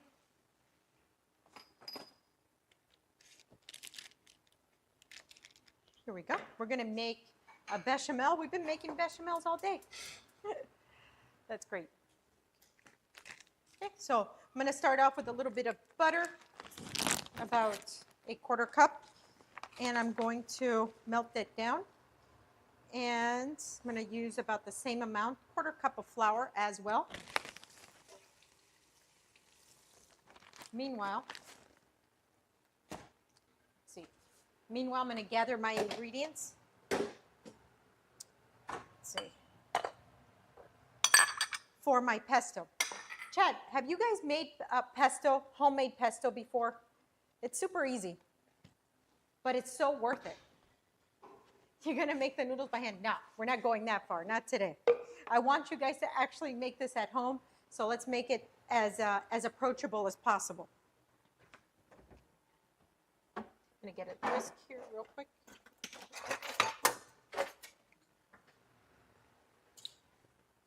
So pesto is basil, garlic, olive oil, pine nuts, and if you're allergic to pine nuts, you can like sub them out for almonds. You could even make it without nuts in general. But traditionally, definitely pine nuts. Do you want to piss off all of Italians? I know, isn't that funny? That's funny. No, I don't. I love my Italians. I definitely do. That's funny. Okay, so we're going to melt down this butter with the flour, like so. Okay, that's a good one. And you'll know here with your butter melting, you're going to know if you need to add more flour or not. I think we're pretty good right now. We might need to add just a tad, but we'll know. Okay.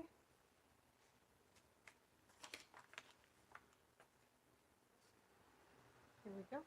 Perfect. Okay.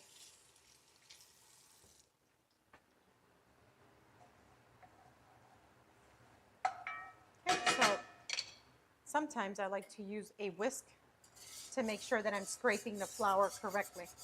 And see, when you're doing this type of move, that's when it's all the more important to be using non-toxic cookware, like this beautiful caraway pan. Here we go. Once it starts bubbling like that, that's how you know your flour is kind of cooked out of there. We're going to add the cream. Let's whisk as we add the cream. We don't want to add it all at the same time because we want to incorporate it properly. Here we go.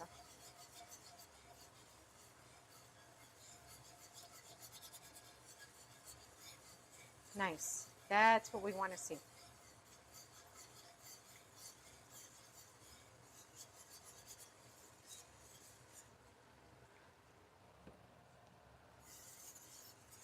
Perfect. So now we're going to season this with a little bit of pepper, salt. We can adjust the seasoning after, but we're going to add our pesto to this, so we can definitely adjust it after we add the pesto to it, because the pesto will have a ton of flavor. So we let this kind of come to a little simmer. And we want it to be thicker than normal. Perfect. That's what we want. Okay, that's perfect. All right, we're going to turn off the heat on there, and it's time to make our pesto. I like to use a plant for this because there's just so much more flavor, believe it or not.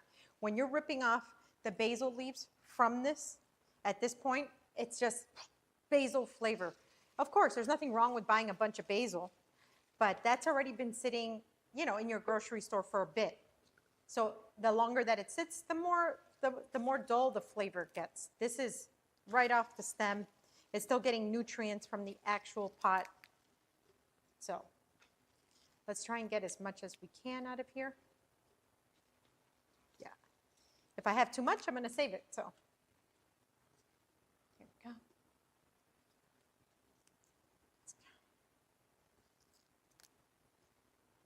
Perfect. All right. So now I'm going to add my garlic into here. That's a lot. That's perfect. Next, where are my pine nuts? Did my pine nuts get removed? Oh, no. Yeah, they're right here. Pine nuts are going to go in here. Don't let these go away. This gives it a lot of texture, and that nuttiness is just fantastic. Salt and pepper. Ooh, does the basil plant grow back fast? Believe it or not, it does. It really does. It's fantastic how fast it grows back. We're going to add pecorino cheese to this. You could use Parmesan, you can use pecorino, you know, whichever you like. And then a really good extra virgin olive oil. The better the olive oil, the better your pesto is going to taste. Okay. So we can always add more. If it's too thick, we can add more. So let's not go with a lot right at first. You want this to, because we're going to incorporate it into our bechamel, we don't want it to be super, super runny. Okay. Let's go.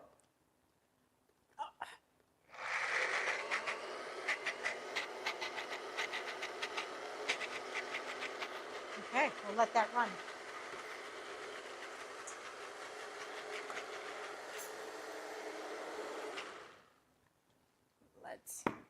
Let's shake that up. It does need more oil.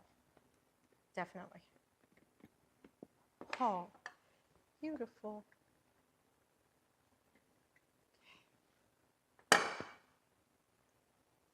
Oh, it's just so good. Okay.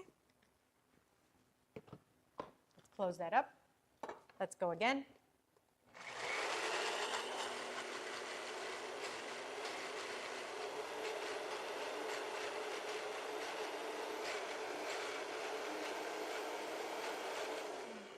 Now we're going to scrape it down again, shake that up. We are 86 to foie gras. What does that mean? Oh, the smell. Now let's give it a taste. Wow. Incredible, guys. Incredible. There's just something so wonderful about making your own pesto. No wonder the Italians do it. They do it so simple, too. Okay.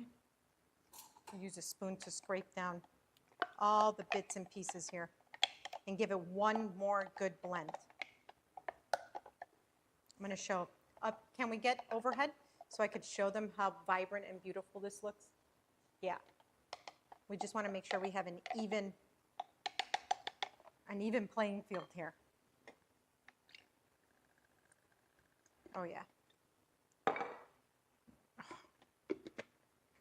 Now, this is concentrated, so when we add it to our bechamel, it's going to make it for a really smooth and creamy filling.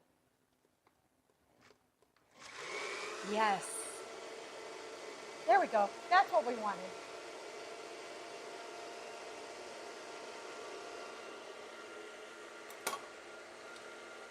Perfect.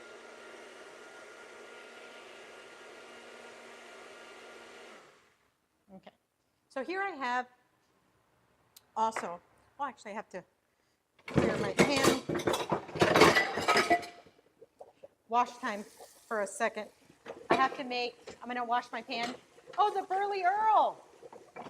Sorry, no stream today. Okay. I'm going to make a very quick marinara. I have crushed Italian tomatoes. We're going to move this to the side here. Super simple. But actually, not just yet. We'll do that after.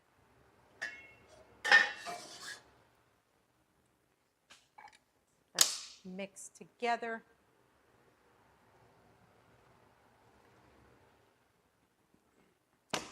Let's mix our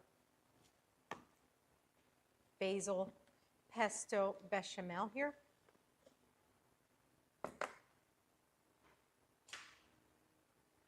Let's mix that up. Oh yeah, this is gorgeous, gorgeous. And let's not leave anything behind.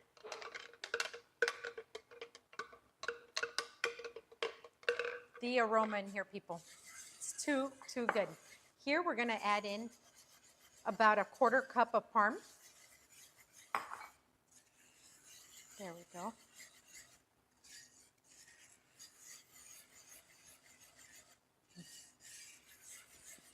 Here we go. We're going to do this slowly so that we're incorporating all, like the bechamel with the pesto. I have a feeling this is going to be delicious. Oh, you have no idea.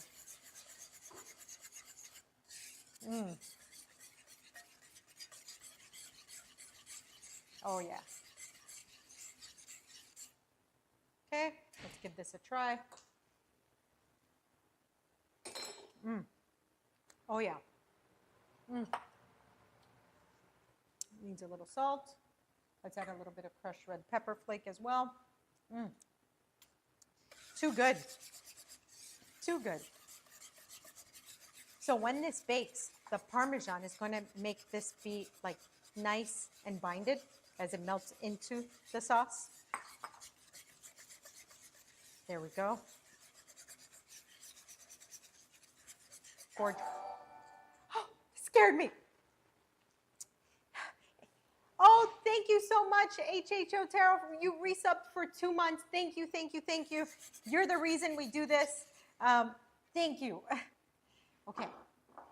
So we take our, whatever dish you're going to bake in, we're going to start building right here. Okay, let's clear this up. This is extremely hot, so let's see how I can move this to the side. Here we go. Perfect. Okay, so now it's time to layer. This is the fun part. Let me get a spoon for layering.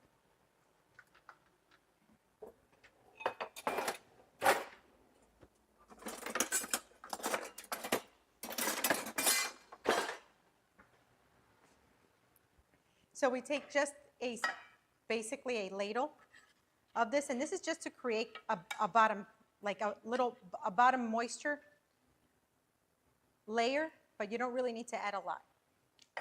And now these are ready bake. You see they're hard. Ready bake lasagna sheets. I'm going to put 2 in the bottom here. I'm going to go again now. Okay. And now my mozzarella. Fresh mozzarella, which I had equal parts whole milk mozzarella and parts skim mozzarella that I've grated freshly. This is not bought grated. The reason is this will melt nicely, okay? And we're not having all those chemicals. So, actually, no. Now we go noodle, press that down, and we're going to repeat this again. We're going to get as much layers of this as we possibly can. Okay. All right. Press it down. Again. And then this sauce, if you have extra, save it, because you can make a noodle pasta, like a flat noodle, skinny noodle pasta with it on another day. It'll stay good in the fridge for about 2 weeks. So save it, make it with spaghetti, linguine, fettuccine. Okay. And then our last layer. Oh, I love that we were able to get 4 layers in here. That is wonderful. Okay. Last layer. Last layer. Love this. Okay. And now we put our mozzarella. Actually, I do need more mozzarella here. Where's this is part skim. Let's get a little bit more, because this is lunch, guys. I want to make sure this comes out really great. Okay, so let's grate a little more of this. Part skim actually melts nicer than whole milk. Whole milk has a little bit more water in it. So part skim, if you want that really nice, like cheese pull, part skim. Good, like New York pizzerias, those always use part skim mozzarella. Okay. Yes, do you have Italian roots? My grandfather on my mom's side had some Sicilian. So, Siciliano. Okay. Now here, I can add flavorings to the top if I like. I could just bake it like this. I always like to put a pinch of dried oregano. So I just pinch it, and for dried oregano to actually have that flavor, you have to make sure you pinch it between your fingers, okay? It can't just go from a dried spice onto anything. You'll need to use a lot to actually get the flavor from it. I put a little bit of crushed red pepper flakes on there. Now I'm going to bake it. It's going to go into the oven just like so. Let's go. In the oven it goes. Let's go 400 degrees, yeah, for a few minutes. In the meantime, well, I'm going to clean up here real quick, but we're going to make a quick marinara as well. Oh, one time I blended whipped feta and basil to make a dip, but it ended up tasting better as pasta sauce. Yeah, I could see how that could happen. Okay, so I got my pan going here. Here we go. Little neutral oil. And then I'm going to hit it with some olive oil as well. This is going to be a very quick pan marinara. United States, so, spend a little extra. Sometimes it's not even more money. It's just spend a little extra time researching where they're from. And if you can get San Marzanos, even better. Okay, let me get this out of the way. Going to throw a little bit of sweet onion.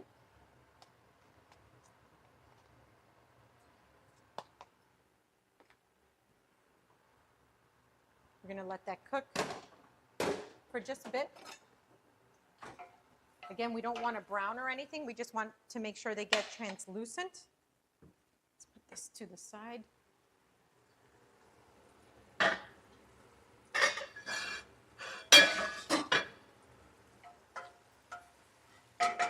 Then we're going to add our garlic. Chef, do you believe the order in which you season proteins matters? For example, must add salt first. It depends. Yes, when it comes to crusting, it does. Seasoning-wise, as far as flavor, not too much, but definitely when it comes to crusting. As an example, we do this brown sugar crusted salmon at the restaurant here in Miami. I have a restaurant called Chef Adrian's Vineyard Restaurant and Bar. And one of our signature dishes is the brown sugar crusted salmon. Well, you have to put brown sugar first and then our seasoning, which is called chef's dust, maximum flavor chef's dust. If you don't do the brown sugar first and you do it after, the brown sugar will not adhere to the actual fish fillet because you are now putting a barrier in between. So it matters if you're crusting. It doesn't matter if you're seasoning. I hope that helps. Okay, so now we're going to add some garlic. And then our San Marzano crushed tomatoes go in. And when we do that, we're going to just lower the heat altogether. Okay? That's going to just stay at a simmer. And now we're going to season with salt. And then crushed red pepper flake. That's it. Like I said, this is going to be a very simple pan sauce. This is not meant to be like a pomodoro or a ragu. It's just a very simple marinara, which marinara is garlic and crushed tomato with basil. Sometimes it's just garlic and crushed tomato. The basil, it's not even the basil. So I'm going to take these stems, instead of wasting them, or these little leaves that are around, and I'm going to throw them into my marinara. That's it. In it goes. We're going to taste it for salt. We're going to let that sit. Oh yeah. That is great. So the reason why you cook down marinara or any sauce is you take the acidity out of these tomatoes, and the sweetness really comes out. We want something bright and simple. Bright, light, and simple, because we're going to get that richness from our actual lasagna. Okay.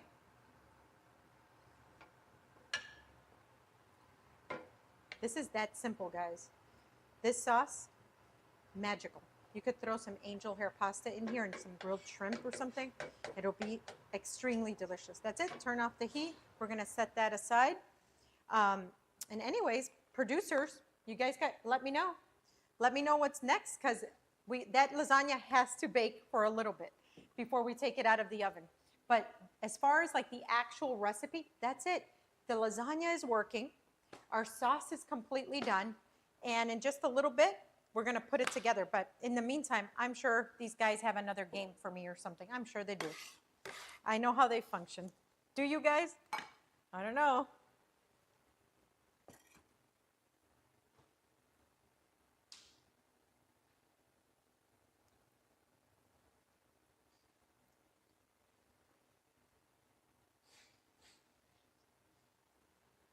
Okay. Let's do this. Okay, producers, what's next? We got a fun little game. Okay. Called Dupe or Deluxe. Dupe or Deluxe? Dupe. Is Dupe or Deluxe back? Or Deluxe. It's back. Okay. I'm excited. I'm excited. Okay. It's back. Let me get the Okay. last couple things I need ready. One Okay. second. Careful with. So, yeah, I'm here. Last time, it's over there. Kitchen Fairy says it's over there. Last time we did Dupe or Deluxe, I think I messed up on like half of the things. I couldn't figure out half of the things, if they were the real deal or the dupe, you know. But I remember it being such a great time. We're going to get the last couple things we need ready. Okay. And then I will be bringing in some items, and you have to determine if they are the dupes or the deluxe. Dupe or Deluxe. Okay, I'm gonna check on my sauce while you guys are doing this. I love when it just looks so pretty. It's the right color red. And this is looking marvelous.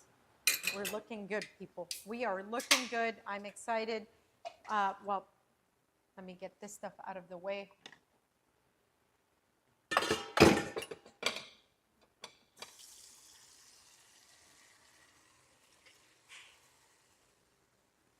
Let's get this stuff out of the way.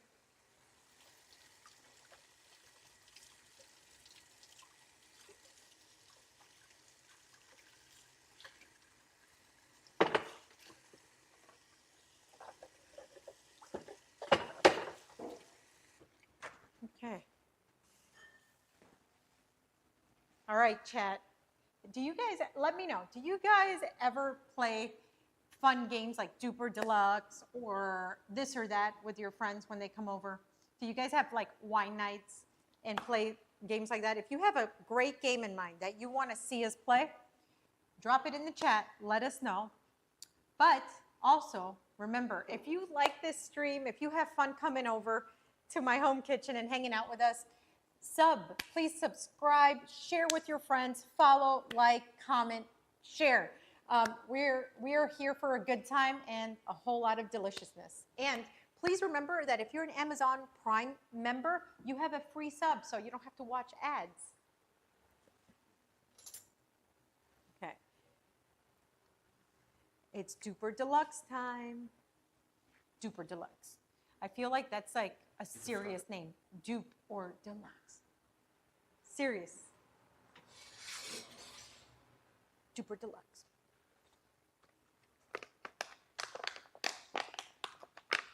I'm going to start chopping chives.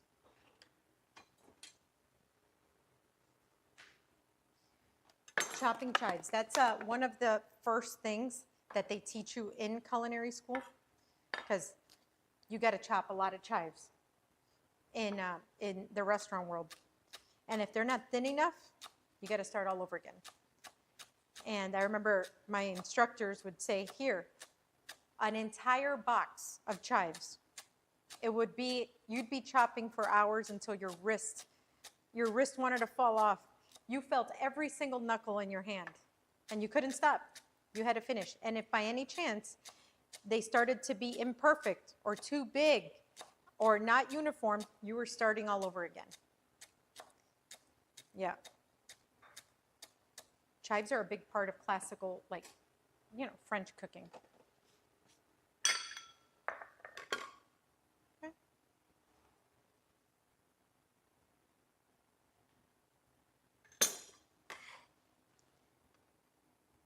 Nope, you're not getting away. Come on, dough scraper.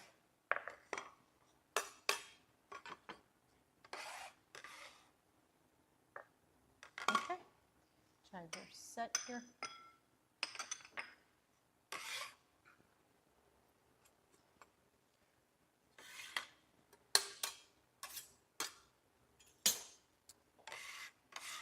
They're working hard here. I see my producers here on the side it looks like they're putting together a science project. I'm getting a little bit nervous, to be honest. Like, I shouldn't be seeing so much craziness happening off to the side.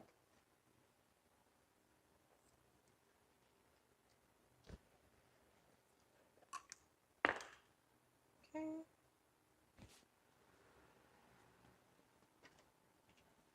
That lasagna's smelling spectacular.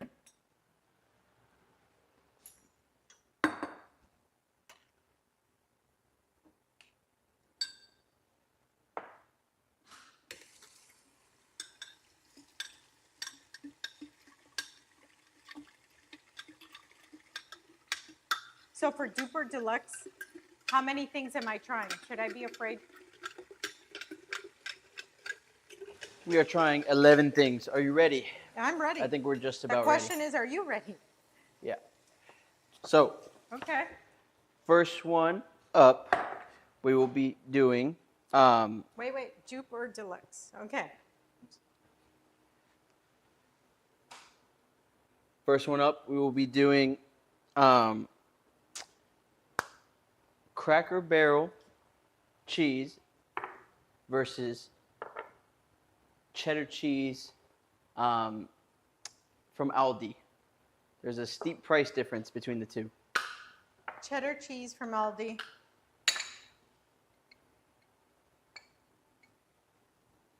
Or cheddar cheese from, you said, Aldi or Cracker? or which one? They're both cheddar. Okay, both are cheddar, Yeah. but one is from Aldi and one is from One is Cracker Barrel. Cracker Barrel. Yes.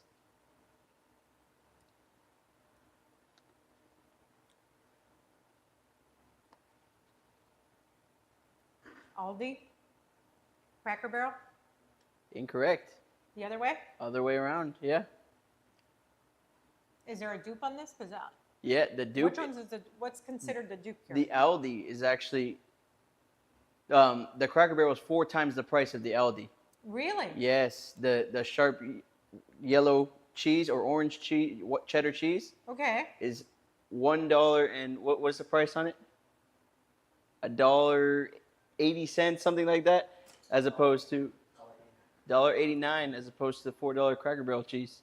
So you're telling me that this Cracker Barrel cheese is almost $5. Yeah, And then this is the same. the same. Cheddar cheese. Cheddar cheese, yes. For almost $2. Yeah, Okay. yeah. All right, you got me. Got you with one. Okay. Here we go.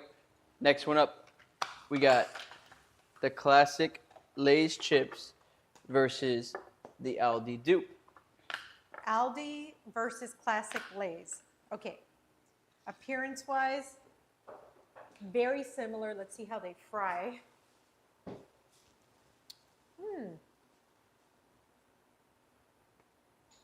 They smell different. I will tell you. This one has no smell. And this one smells like potato. Aldi? On your right? Uh-huh. No. What? No. Lay's Stop. Stop. chip. So serious. You're messing with me. I'm not messing You're with serious? you. How do I Yes. know? I'm going to check. Aldi. Yes. Okay. We're 2 for 2 with Aldi. I'm going to shop at Aldi now.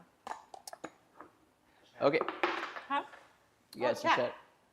So Aldi's cheaper, Aldi cheaper but better. So far, not gonna lie, these days I shop a lot at Aldi. Okay. Yeah, Aldi does have a lot of dupes. Okay, so now we have Cheeto Puffs versus the Aldi Dupe.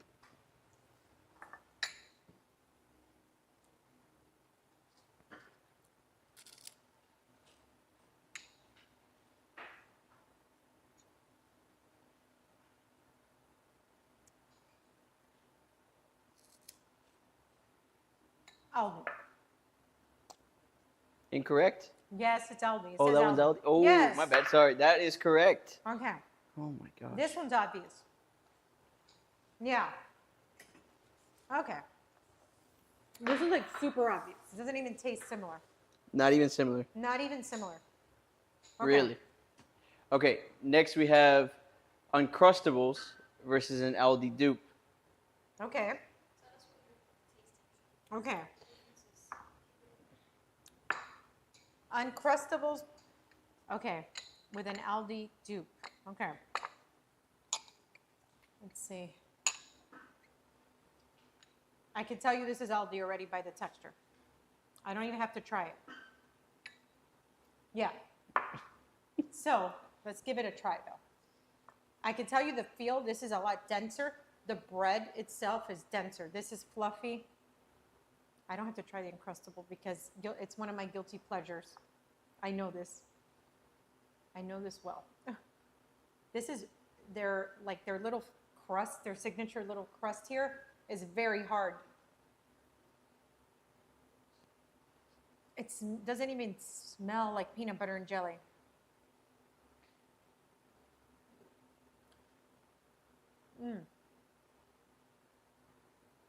Yeah, this is not even similar.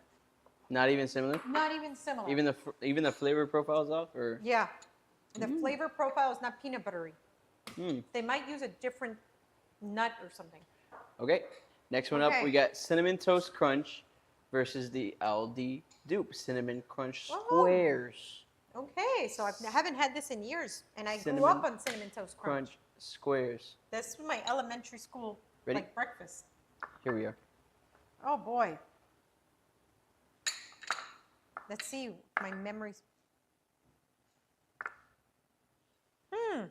Okay, let's go by texture here.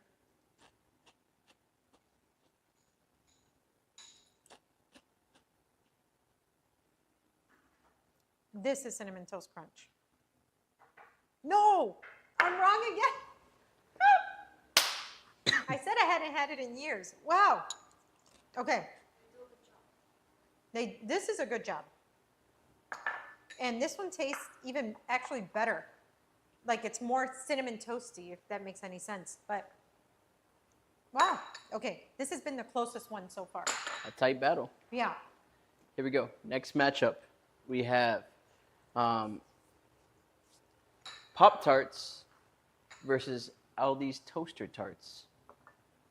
Pop-Tarts versus Toaster Tarts. Okay.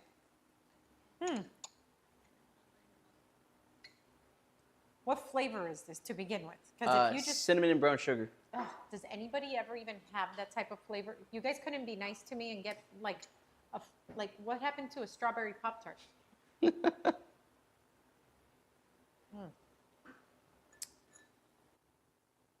Let's see if my memory serves me correctly here. Another thing I haven't had in like a million years.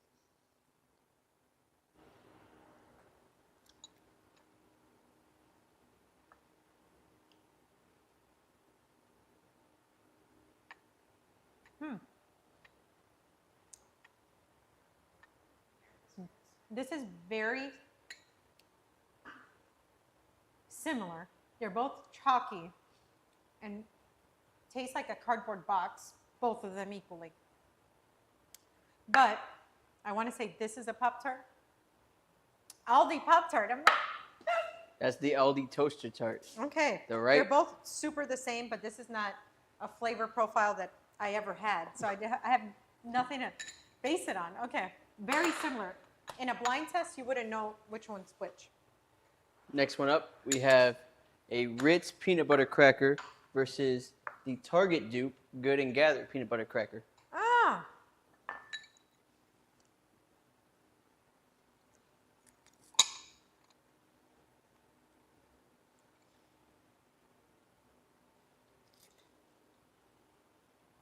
Good and Gather?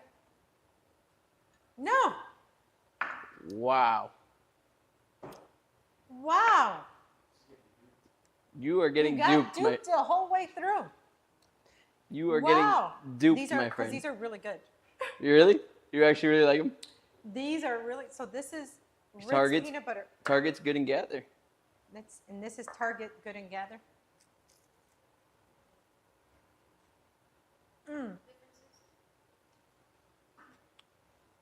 You taste the peanut butter here. Okay.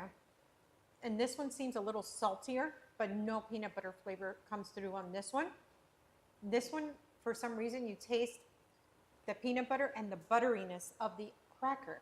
And it's a little bit more crunchy. Like this one is flakier, but this one's crunchier. So for my personal, if I like taste preference, if I'm having a peanut butter cracker, I want it to taste like peanut butter. I want that little crunch, and I want to know the peanut butter's in there. So you're reaching for the Good and Gather? No, I'm reaching for Or the Ritz? the Okay. Ritz. Reaching for the Ritz. Okay. Next one up. Duped all the way. Here we have Welch's Fruit Snacks versus Target's Good and Gather Fruit Snacks. Okay.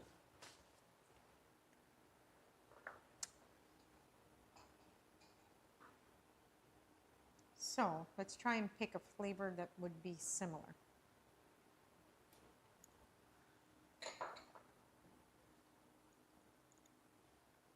Bye, Lord Velos. Thanks for hanging out today. I'll see you next time. Take care.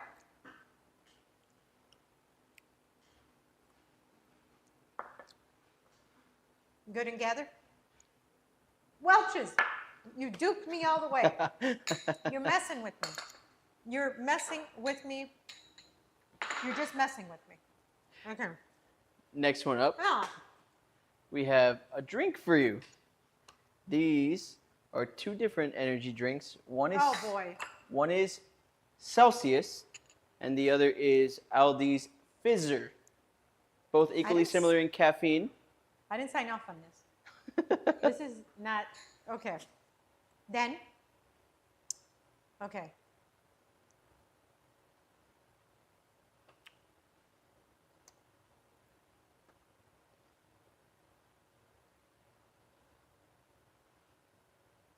Celsius? No, there's nothing on the bottom, Oh. but that is not the Celsius. I'll tell you that right now. Duped all the way. Are you reaching for energy drinks regularly, Chef? Never. I don't N- drink energy drinks, so I never. wouldn't know the difference because I wouldn't know which one's which. I usually go to Celsius, so that's we got two similar profiles. They're wild or tri-berry, something like that. The color that is should already tell you it's not good. Okay. Okay, next one up, we have a Starbucks pre-made iced latte versus an Aldi pre-made iced latte.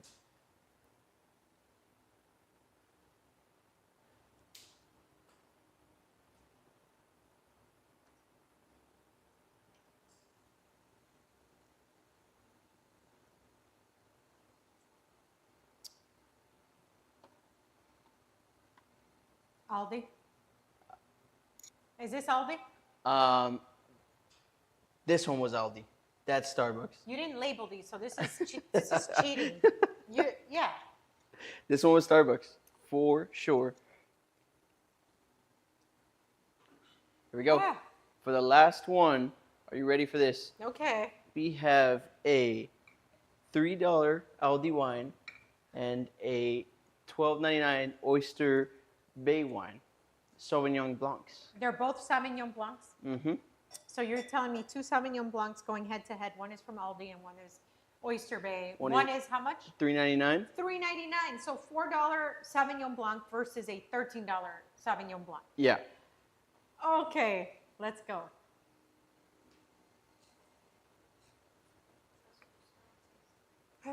Okay. One has a clear metallic smell to it.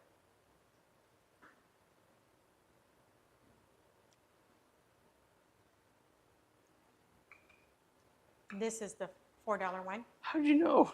This is, I don't even have to taste the other one. How'd you That know? tastes like cough medicine. This tastes like cough medicine? Yeah, that's real bad. I have to actually chug my cocktail now. I know wine. So I may not know all those other snacks because I don't do that, but Wine is But I something know you my do. wine. Wine is something you do know. Yes. You're gonna tell the camera everything you tried. Okay. Ah, Wine is something you do know. I do. So it's safe to say you're not reaching for a $3 bottle of wine. Oh, hey, I don't knock it, but I'm just not if it tastes. I might reach for it, but I'm definitely not drinking it. Okay, so today Hold on. in Dupe Deluxe, Just one of these. I Okay. tried Sauvignon Blanc, Pop-Tarts. What do you call these? Pop-Tarts. Uncrustables, fruit snacks, peanut butter crackers, cinnamon toast crunch, cheese puffs, cheddar cheese, and classic potato chips. There's already pre-made latte and an energy drink. Yeah. This all looks like a cluster. Chef knows her wine. Yes, Peg the Great. We both do. Wink, wink. Huh? Grab the wine glasses, both of them. Both of them?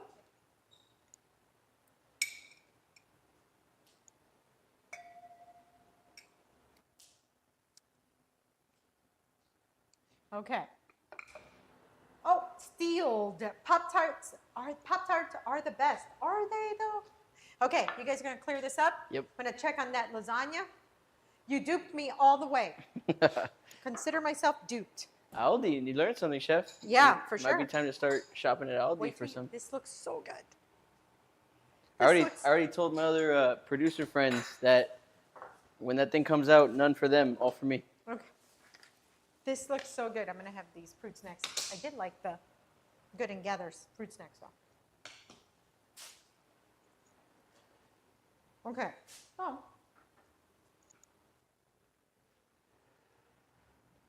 dupe or deluxe. When you guys do this, you might as well just call it duped.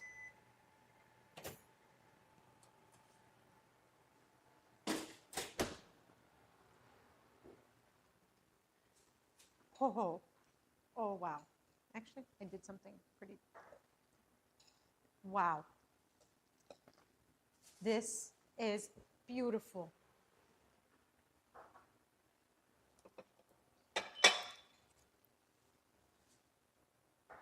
Okay, so now I'm gonna sprinkle some fresh Parmesan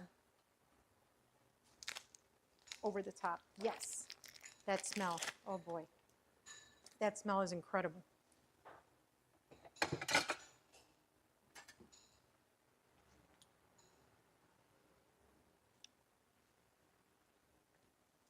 Now I'm gonna grate some fresh parm here. Oh yeah.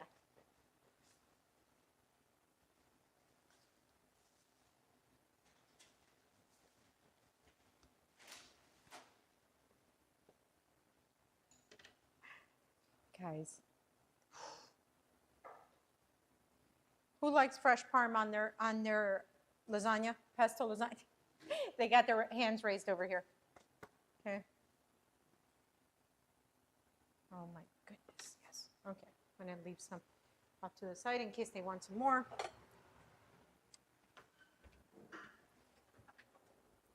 They say you're supposed to wait, but I don't know if I can wait.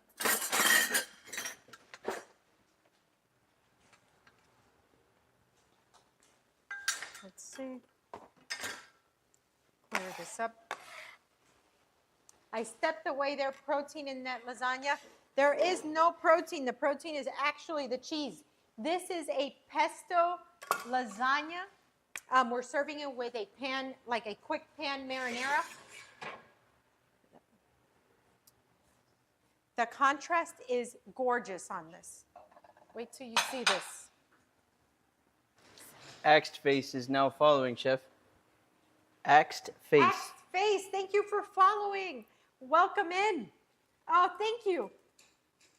Never mind. Here we go. Okay.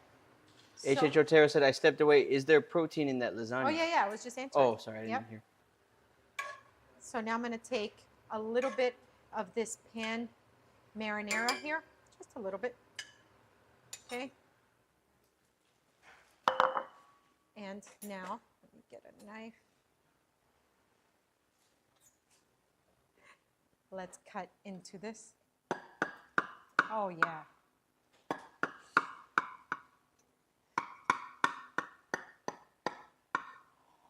Guys, this is the stuff that dreams are made of.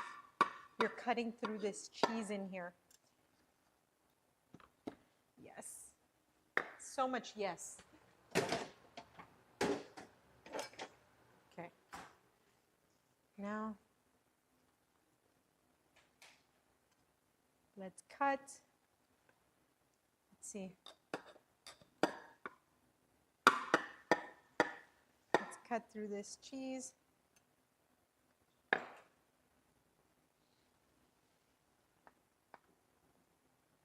I don't want to take all of it out. Oh, yeah. Oh, my gosh. Yes.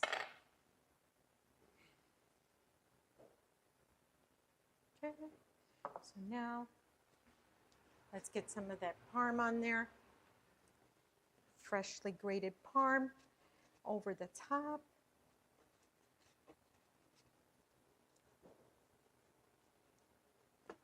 There we go. And we're going to give that a wipe because, you know, it's a chef thing. Now let's get a little basil leaf. Let me see overhead. Look at that.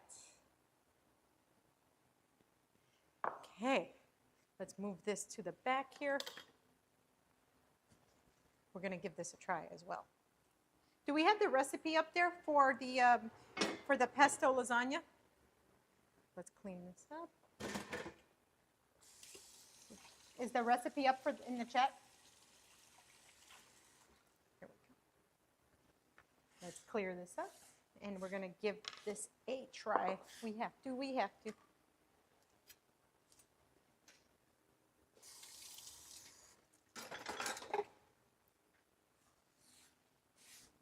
Okay, let's clear this up. Oh, thank you. Yes, it smells incredible. We're gonna I'm clear. Oh yeah. We're gonna clean up while that cools down just a tad because I am infamous for ruining the roof of my mouth because I can't wait.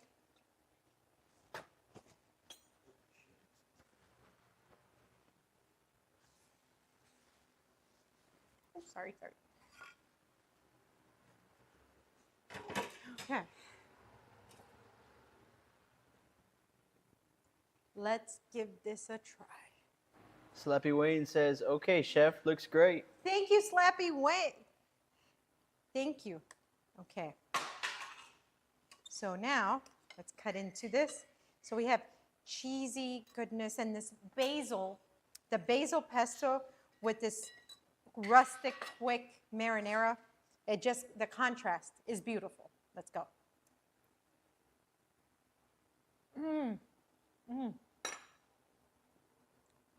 Oh. You guys got to make this. I'm in. I'm going in again. This is incredible.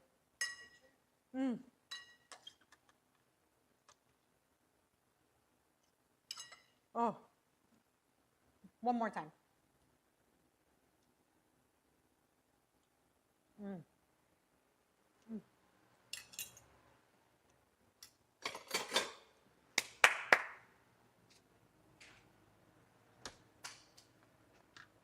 Oh, yeah.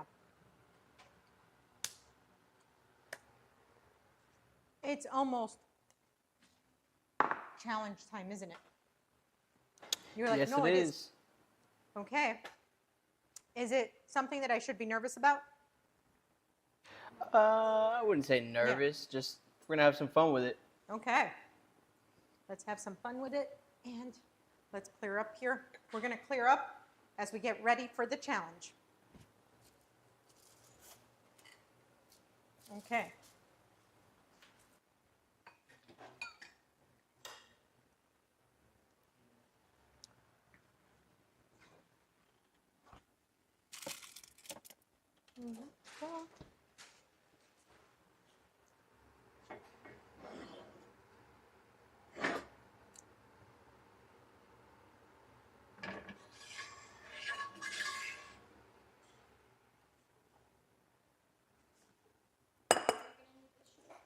No, we don't need that at all.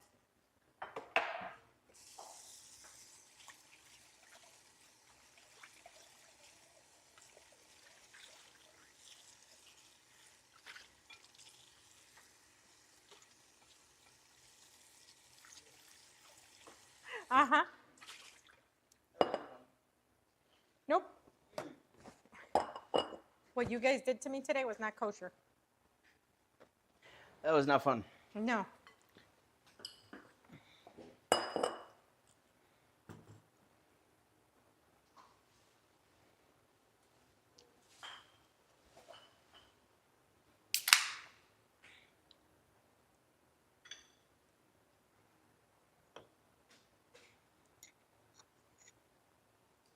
Blech.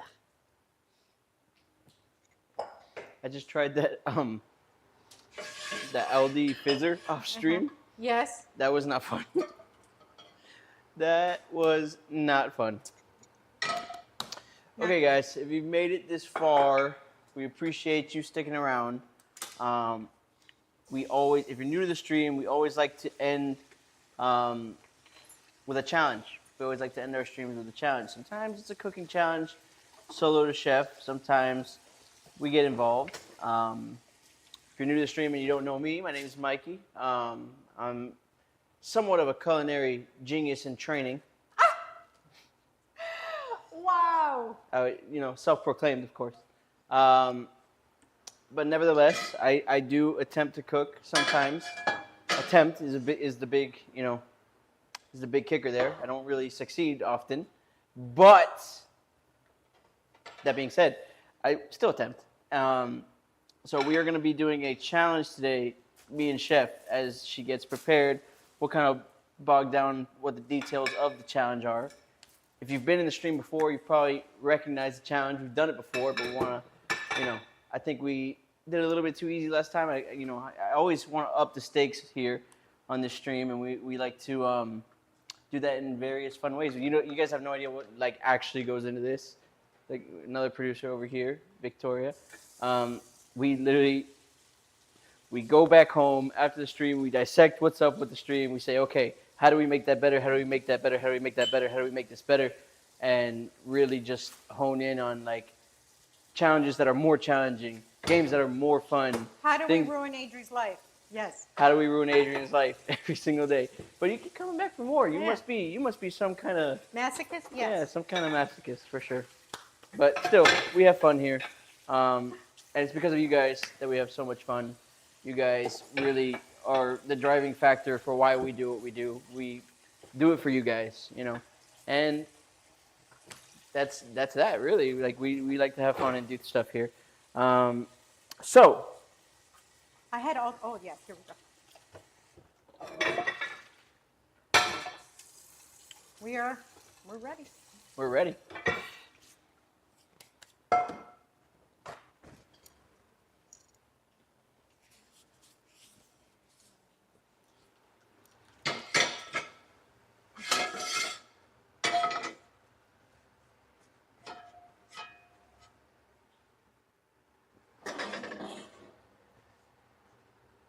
Okay. Shall I move that lasagna out of the frame or out of the stove frame that we're gonna use? I'll take it over to the Yeah. table if you want. Yep. It's Is it hot? Is it Careful. hot? I don't know. Is that too hot for you? Oh my gosh! I have chef hands. Now you do, right?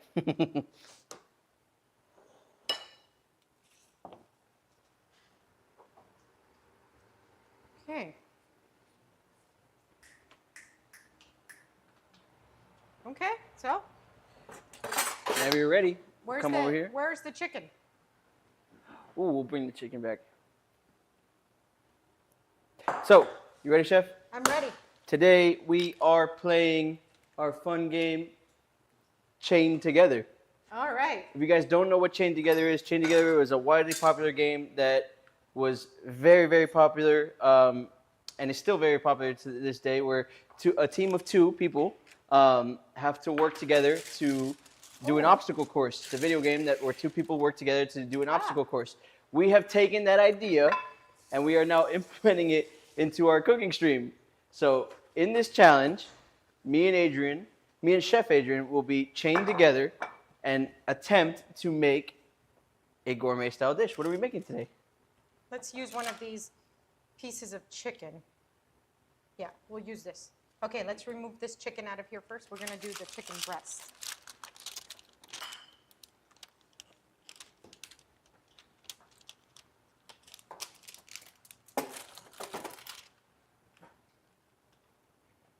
Huh. What are we making today, Adrian? Okay, let's do a Lyonnaise style chicken breast with lentils and leeks. You wanted to feel like a chef. Let's put our chains on. Okay. So, one more time. What are we making today? A French style chicken breast. It's basically everything goes in a pot. Well, it ends up in a pot. You use two pots. But it's a chicken breast cooked Lyonnaise, like from Lyon, France, the capital of culinary arts, Lyon. Okay, so it's going to have leeks, lentils, and chicken breast. This sounds very hard. So, if you guys don't know the rules of the game, the rules of the challenge are that me and Adrian are chained together. She can only use the left side of her body, left hand, left foot, left eyeball, and I can only use the right. No, it was come on. I can only use the right side of my body, my right hand. So we Okay. are going to, I'm giving Chef her least dominant hand, and we are going to attempt to make a lion chicken. Lyonnaise chicken. Mayonnaise lion chicken. No, not mayonnaise. Lyonnaise. We're cooking lion in mayonnaise and making chicken. Okay. Do Okay. people eat lion? Remember, no, lions eat you. Okay, so you remember our dance, right? Okay, wait, We hold gotta- on. Sorry. Yes, I remember our dance, but Okay. we have, what is the time on the clock? We're gonna put 45 minutes on the clock. We got to complete the challenge in 45 minutes. Okay. If not, we lose as a team. What do we want to do if we lose? I say we. If we lose, you're jumping in the pool and it's cold outside. Why me? We're a team. You're taking it for the team. You're We're- taking one for the team. I'm not taking one for taking- the team by being left-handed. I'm not taking one for the team. We should do something together. Nah.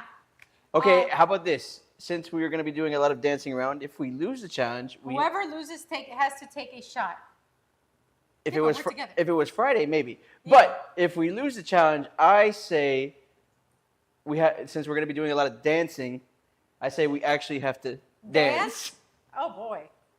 What do you That's think a about that good one? one. That's a good All one. right. Yeah. Okay, fine. Okay. So we'll be doing that today. The cinnamon challenge. That sounds Oh, that- awful. You want to see one of us get called to an ambulance or something? Yeah. John, on the sources, unhide the timer. You see the eyeball on the timer? Like the sources on the right side? On here? On Streamlabs. Sources, and you see the timer? Press the eyeball. Yeah, now it's up. So whenever you press play and you switch to the other tab, because it's the next tab over. Oh, I got it's 45 though, right? Yeah, it's 45. Okay. So, We have 45 minutes to make this entire dish. I can't use anything except my left hand, right? and I can't use anything except my right hand. Okay, so let's Left. go. All right, 3, 2, 1, let's go. Here we go. Lion cooked Lion. chicken. Okay, so we want to use, we want Okay. to keep this way. Where are we Let's going? Let's get pan hot. Pan, I can Okay, feel the heat. that's it. Yep, Yeah. let's get lower because yes, you can feel the heat. Bring salt and pepper. Bring salt and pepper over there. Yep. Yes, perfect. Okay, Woo! there we go. I told you about our dance. We're Okay, getting good at this. Open that paprika. You see Wait, over there? that's a sponge. Yep, there Okay. you go. Okay, salt. Why did I reach for the sponge? On there? Yep. Okay. Like how much? Like this much? Just keep going. Nicely. Try to make it be here. Okay, here. Okay, you're good. That's it. Okay. And a pinch of oregano. More pepper? No, nothing. We're good. Okay, so carry this plate. Carrying. Carrying. Heard. We're going to walk over to the pan. Little rotation. There we go. And we're going to go skin side down. Do we have to go the other side? Are we going to season on here? No. Oh, scary. Okay, put What that about in this the little sink. piece of chicken? Put that in the sink. We left no No. chicken left behind. Yeah, that'll burn. Okay, so we're gonna let that work. Let's go back and put the salt and pepper back where it came from. Where does he work? That salt and pepper that way. Yep. Here we You go. said let the chicken work. Where does the chicken work? Oh, that's Chick-fil-A? what chefs use to like let it cook. Oh, okay. We're gonna let it cook. Okay, so now we're gonna heat up this pan here. Okay. Pan is heating? Now, you see here, you have rosemary right yes. here. Okay, you're gonna open that package. With one hand? Yes, go ahead, open the package. Wait, I can do this. Okay. You're gonna take out one sprig out of there. That's And like if- 3 sprigs. Okay, That's, so I can that's, help you. No, Bring no. out, you should have one. There you go. Why did I pick the Okay, biggest not one? yet. You want to rip it leave apart? there. No, not yet. Oh, Leave it there. wait, but all the It's sprigs are for when everywhere. you're ready. All the sprigs are here, though. Oh my gosh, guys. Okay. So Oh, I like this sprig. I'm gonna hold this, and you're gonna make a slit here, like this, okay? But you're not cutting through. You're gonna cut like this. With my sprig? No, Oh. with a knife. I'm handing you the knife. Are we trading? Let go of this sprig. Ah! Now we lost this. Hi. Okay. We I'm lost home. the sprig. You're on Okay. the thick side. This the thick is side. right here. Up here. This is thick. Yeah, go ahead. Slice in, but not all the way. You're not slicing all the way. You're not all the way. Oh. Okay, that's it. Good. Wait, I feel like it needs more. Huh? Okay, Okay. that's fine enough. Okay, Maybe. now the long way. Now the long way. Now the long way. Yes. Not all the way through, remember. I'm not going all the way through. Okay, that's it. So we're expediting the cooking process here. Oh, that's how it works. Oops. Oh, Ah, bye-bye chicken. that's the color. Oh. Oh, look at that color. You saw that? You saw that? Look at that beautiful color. That's how you make chicken breast. Okay. That's how the French do it, at least. Okay. Now, we're going to put a lid on this. Cut? Okay. Oh, Next. next. Actually, no. Bring No. bring up a sprig of rosemary and thyme. Rosemary. That's thyme. Now Thyme. rosemary. Yep, there we go. Bring both. Wait. Thyme and rosemary. This That's is rosemary. And this is thyme. Yes, you're going to throw that in here now. Holy smack. Okay? Just throw it in there. Uh-huh. We're going to throw in a little stock. Careful, What? this might blaze up.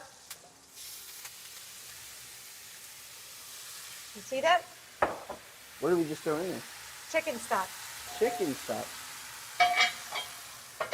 Whatever. Okay. I haven't invested in chicken stock yet. Okay, I need you to put that rosemary folded in. So, you see, it can't be out of the pan. It'll catch fire. Burning myself. Okay. There you go. All right. Okay. Okay. Next. All right. Okay, little neutral oil goes in. Okay, add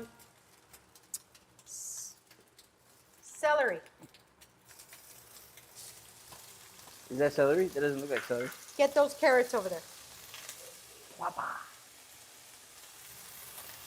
Dump half of those carrots in there first. Try to get half. Okay, that's Is that good. half? Yep. Okay. Then some onions. We're gonna do about half. That's good. Okay. Next. It smells great. Let me Thank just say you. that. Okay. You see that olive oil there? Throw in some olive oil. Which one? This is neutral oil? No, olive oil. The Olive big oil. tall bottle. There you go. Olive oil. Go in. How much? Keep Like- going. I'll tell you when to stop. And stop. Beautiful. Okay. Now we're going to add some garlic.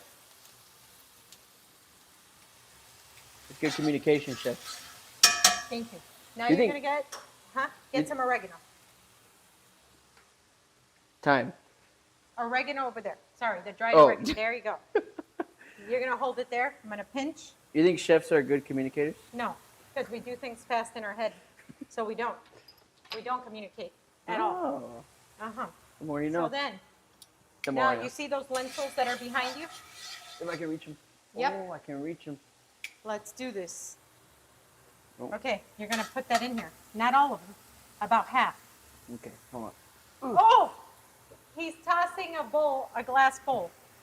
Okay, I guess I'll do it while you hold it. Look at the teamwork. All right, that's it. You did good, thank you. Okay, How do I put this down without dropping? okay. Struggling. Now, time. You guys are in sync finally. Years of practice. Okay, now, make sure our chicken stock is mixed. Let's add that in here. Should we check our chicken? No, that's got to cook for a while. Well then. So what are we doing here? This is a lentil concoction? Yep, Lentil what now? okay. Lentil soup? No, No, not no a soup. soup. Okay, this is the hard part. What is this I dish need you called? to This focus. is lion cooked chicken. Chicken lyonnaise, guys. That one. Chicken lyonnaise. This is a classic chicken dish. Are those dry lentils? Yes, they are. This is, Oh, show the chain. We are chained together and we are cooking lions and chicken. no, Lyonnaise. from Lyon, France, which Lyon is the culinary capital of the world. We're making a chicken breast skin on, which we've seared up, and we're serving it with some lentils that we're cooking with some leeks. This is a traditional chicken dish from Lyon. Get those leeks right there. We got to get those in the pan.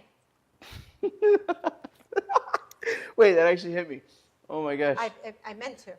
Okay, so are you cutting or am I cutting? You can cut with your left hand, or I can cut with this. No, I can't cut with I that. need you to hold it very, very hard then. Like this. Not keep your finger away. He goes like this with holding his finger on there. Okay. Okay, Somewhat so- like that. Okay. This part we don't need. Where's the leak, ma'am? Huh? This is the whole leek. Oh, Hold it. you don't get that reference. Oh. Do I look like somebody that watches a lot of TV? It was SpongeBob, you know. Oh. Do I look like somebody that watches SpongeBob? Maybe in a past life. Okay. I did. Oh my God. Is this hard? Like, okay, let's hold it. Okay. Oh. What does leek do? Why do people cook with Leek? leek? Oh, this is one of the main ingredients in French cooking. Really? This is, so you've heard of a green onion, right? Green onion scallion. So in order of like, I guess, hard, like of how long you have to cook it or how tough it is, you go the thinnest, the gentlest, the softest is a chive. After a chive, those are the skinny green onions, right? The real thin ones. Okay? No, we still need this. Okay. No. Oh. So after a chive, you have the green onion. Okay. And then after the green onion, you have a leek. Mm. Come on. Okay, so you stop right there because now you see how this is real thick. Yeah. Okay, so we don't want that. Okay. So this Okay. gets tossed That gets tossed. into here. Yes. I missed it, but You it's missed- okay. Missed the trash can. Wow.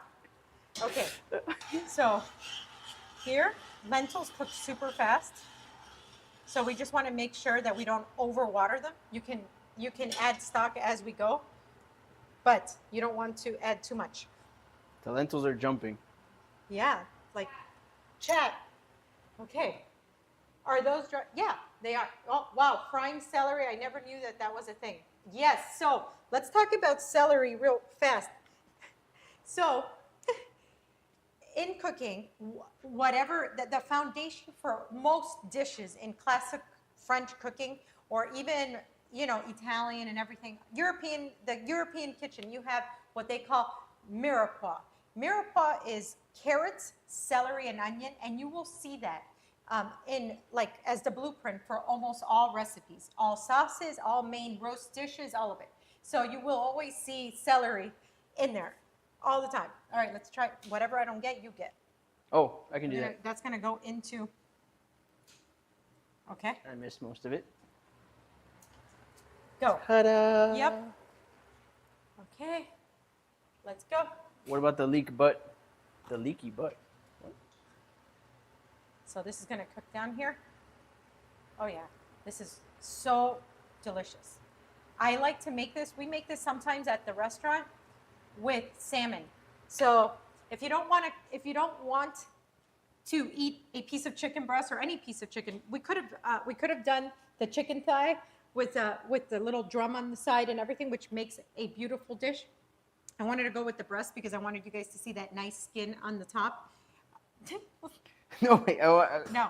I had a So- question about it. But you could do it with a nice piece of grilled salmon as well, or a pork chop. Lentils like this go with so many things. Yes. What was your question? Is that edible? No, It's not. at all. No. Oh, but have It you? tastes like dirt, Do people? like Do people straight eat? dirt. Do people eat the raw leek? No, ever. Oh, never. You can eat raw. So you can eat raw green onions or scallions. You can eat raw chives, but you really don't ever eat raw leeks. Never. That's actually a good question that no one's ever asked.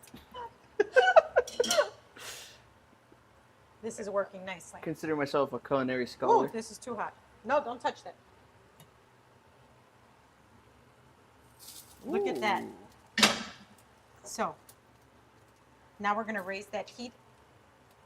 You should, isn't that beautiful? Yeah. You saw how Looks easy good. that was? Oh yeah. I definitely saw how easy that was for you. Well, for us, right? Hold on. Let's give this a taste because this is the only place now. Are you where guys we plating this together too? Yeah, of course. Part of the challenge. can- Okay, let's see.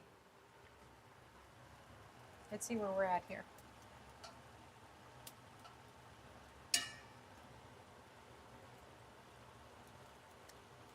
Yeah, this is already fantastic. Whew. More chicken stock? No, maybe not. Oh, I think you got it right the first time.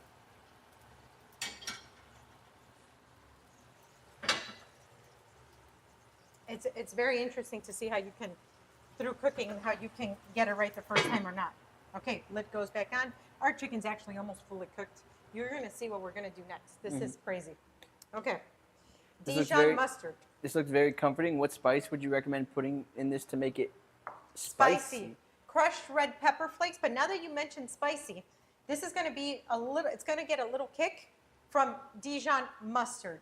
There's a nice pungent, almost horseradishy type of kick that comes with Dijon mustard that doesn't come with any other mustard, right? So we're gonna add a little bit of Dijon mustard into our lentils. Here we go. About a whole tablespoon's worth. Or throw in some barbecue sauce? No, Nope. you know that we could make you a channel called Bad Kitchen Ideas. The culinary sins was good. Yes. Okay, so we're folding in that Dijon mustard. Mm-hmm. Okay, so now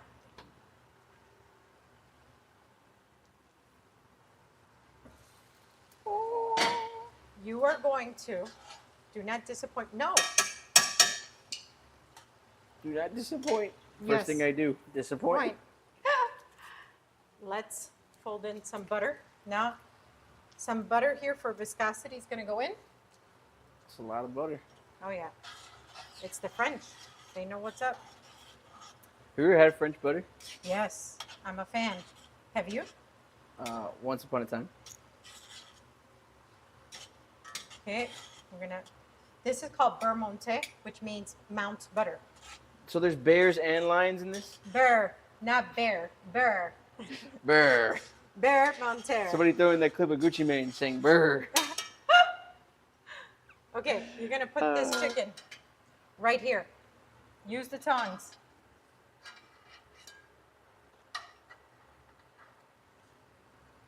Right in How do the we- center. I'm No, try- just put it in I'm fast. trying to see if it's cooked. You don't have to worry about that because it's got to cook more. Okay, fine. Right there. Okay, so now we're going to The put, time? nope, Oh. leave that out. Guess not. That already did its work in that pan. So now we're going to put some fresh thyme on here. What is it? What does the thyme actually do? Oh, that gives a lot of flavor. A lot of flavor. Okay, so now that's going to work Oh for my a little gosh. bit. Okay, we got to think about our plate. What plate do we want this served in? Yeah, a white plate. Do you think one of the producers could give us that bottom white plate under the stack of Elon plates? It's got a, Elon plates. like, Like Musk plate? Like Elon Musk plate? yes. So Is just that- a round, ooh, is that a actually what you round, said? flat white plate. Round, flat white plate. You guys hear all that noise? One day, all of those plates are gonna come crashing know. down. I have to rethink, or, there we go. I think we're getting pretty good at this, honestly. I think so. Okay. Needs a little cleaning. Yeah, all right, this is good. Things that spill in here. Okay, we're gonna leave that there. Let's move. This is where chefs now, is this dish you would pair with white rice? No rice. This, in Lyon, this is how they eat it. You will see now, the bean in itself has starch. So is it no rice whatsoever? The French don't really do rice. No, Yeah. exactly. That's like it's an Asian thing. South Nope. American. Yeah, exactly. South American Asian. Or pasta, nope. This dish Mediterranean. Mediterraneans do rice. No, Yeah. hardly. Hardly? Well, Mediterranean, like what? Like up there in Mediterranean. Mediterranean. Are you talking about Middle East? Because Middle East, yes. That's what I meant to say. Okay, Yes. but like, Oh, she Ah. told me. that's a good one. Mediterranean. Oh, look at that. That is a beauty. Look at you making a French chicken. Oh, I mean, I Oh. hardly did anything. This is wonderful, guys. This is gorgeous. So, let's give this another taste. This is because we can add some pepper here or salt if we need to. Let's go. Let's see how good this is. More chicken stock? No, Okay. we just need a little pinch of salt. Heavy whipping cream? No, Okay. that doesn't even belong in this recipe. So what is the flavor profile we're going to taste from this? Is it going to be like a savory? It's savory. I'm imagining. It's very savory, Uh-huh. earthy. Yes. Mm-hmm. That's what I'm getting out of this. Very earthy and savory. This is called countryside cooking, by the way. Wow. You must be a terrible dancer, are you? Not Mediterranean. Listen, I'm in lessons. I'm taking lessons. I'm in culinary school, but dancing with the fine arts at the same time. But You know, which lessons are you taking? Geography or dancing? I never said anything about geography. Okay. Oh, he needs geography lessons. Not me. Dancing with the chefs. Yes. Oh my gosh. Speaking of Dancing with the Stars, Hmm. I don't keep up with it, but I know you're rooting hard for Alan. I am. Yeah, Yes. that's your guy. That's my guy. How are they doing? I have no idea. I haven't seen the last couple episodes, but we're rooting for Alan. We interviewed him on Searching for Maximum Flavor, the podcast. If you guys are on our channel on YouTube, check it out if you ever have some time. The podcast was awesome. We interviewed a bunch of great personalities, and we blindfolded them and fed them food and put them in a really vulnerable situation, but we had great conversation. So check out the Searching for Maximum Flavor podcast. We're gonna link it up here. Oh, we can link it over here. Oh, It's gonna be up here. If you ever wanted to go see that, we'll show that later. okay, so now we're gonna carry this together over here. That's okay? what it is. We're doing things together. Wait, Oh, you step, this I way. step. Where are we going? Okay, you need to be very careful because if this falls on you, Oh, you are I gonna understand. die. Okay. Okay? Oh. So you're gonna hold. Wait a minute. Hold on. How do I? You're gonna hold it, and we're gonna drop it there, Heard. on the landing zone. It's hot. I'm burning Okay. myself. Okay, come back then. I got it. You got it? I got a nice little piece. Okay, I'm scared.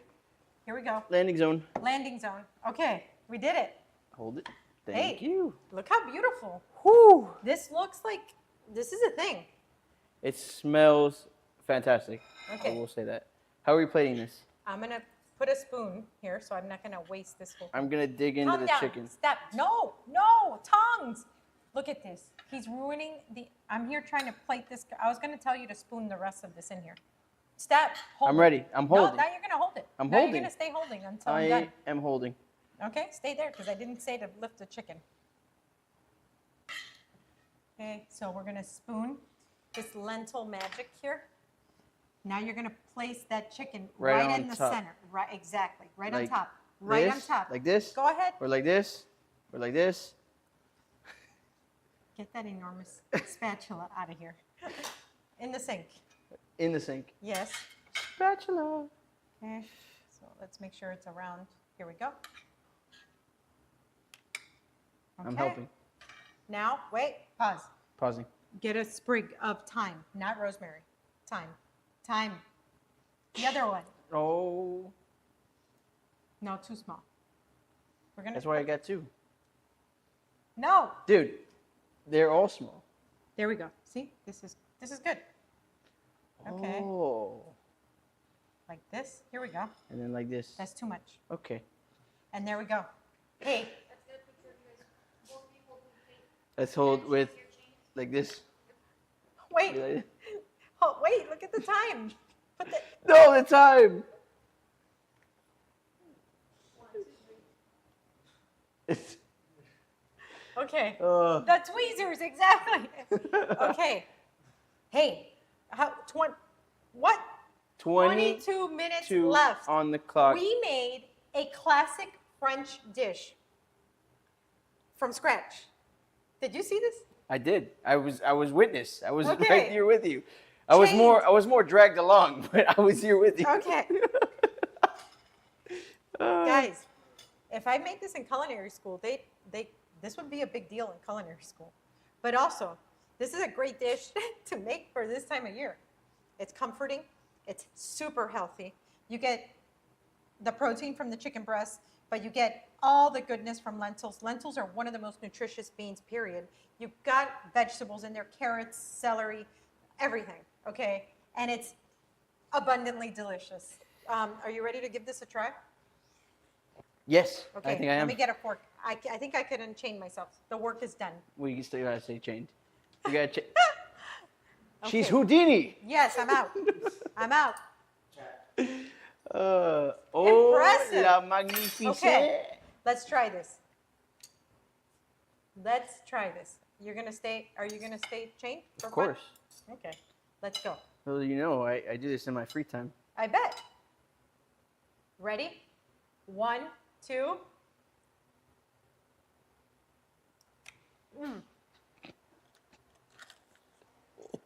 Go. Try that. Okay, Try that. so Yes. I can't get my full range of motion because Well, because I'm self-inducing the chain. yes. Put Look up that at that Rihanna beautiful- song. look at that. Chains and whips excite me. 12 years I of have a- sleep. I have a This problem. jet. No. Oh my gosh, we can't say that. Okay, here we go. Do you see how nice that meat looks though? Yeah, it does. Okay. Oh my god. Yeah. Yeah. Yeah. It's like a hearty, earthy. I literally said earthy. Mm-hmm. It's very like down to earth, comforting chicken.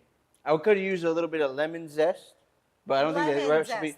the recipe calls for that. No. No, because you wouldn't put lemon with lentils. Really? Why? No. You want to lean into that earthiness that you know. But it's definitely super savory, and it's something that's like really not that hard to make. No, it's honestly. not. Hey, No, it's you know, easy. very impressive. Very, No. very, very impressive.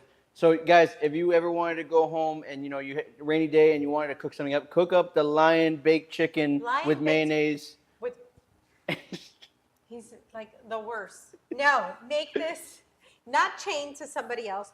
Make this beautiful chicken breast Lyonnaise style. You got chicken breast, skin on, lentils, okay? Beautiful lentils that have been cooked in leeks. We finished it with a little bit of Dijon mustard and a beurre monté, which is a little bit of unsalted butter at the end. You got the flavors of thyme and rosemary in there. Something to really enjoy with a buttery Chardonnay. Absolutely. Not And lion baked chicken in mayonnaise. Guys, thank I you was close. so much for joining us today. We had a fantastic time. I think this challenge has officially been broken. Would you care to Go. do the honors? Yes! I wanted to do it last time. Thanks for watching, guys. Please remember to share, subscribe, like, follow. We're live every Monday, Wednesday, and Friday. YouTube, Twitch, Kick, TikTok. And if you're an Amazon Prime member, please remember you have a free sub. So I will see you on Friday for more deliciousness, maximum flavor, some games, and another challenge. Guys,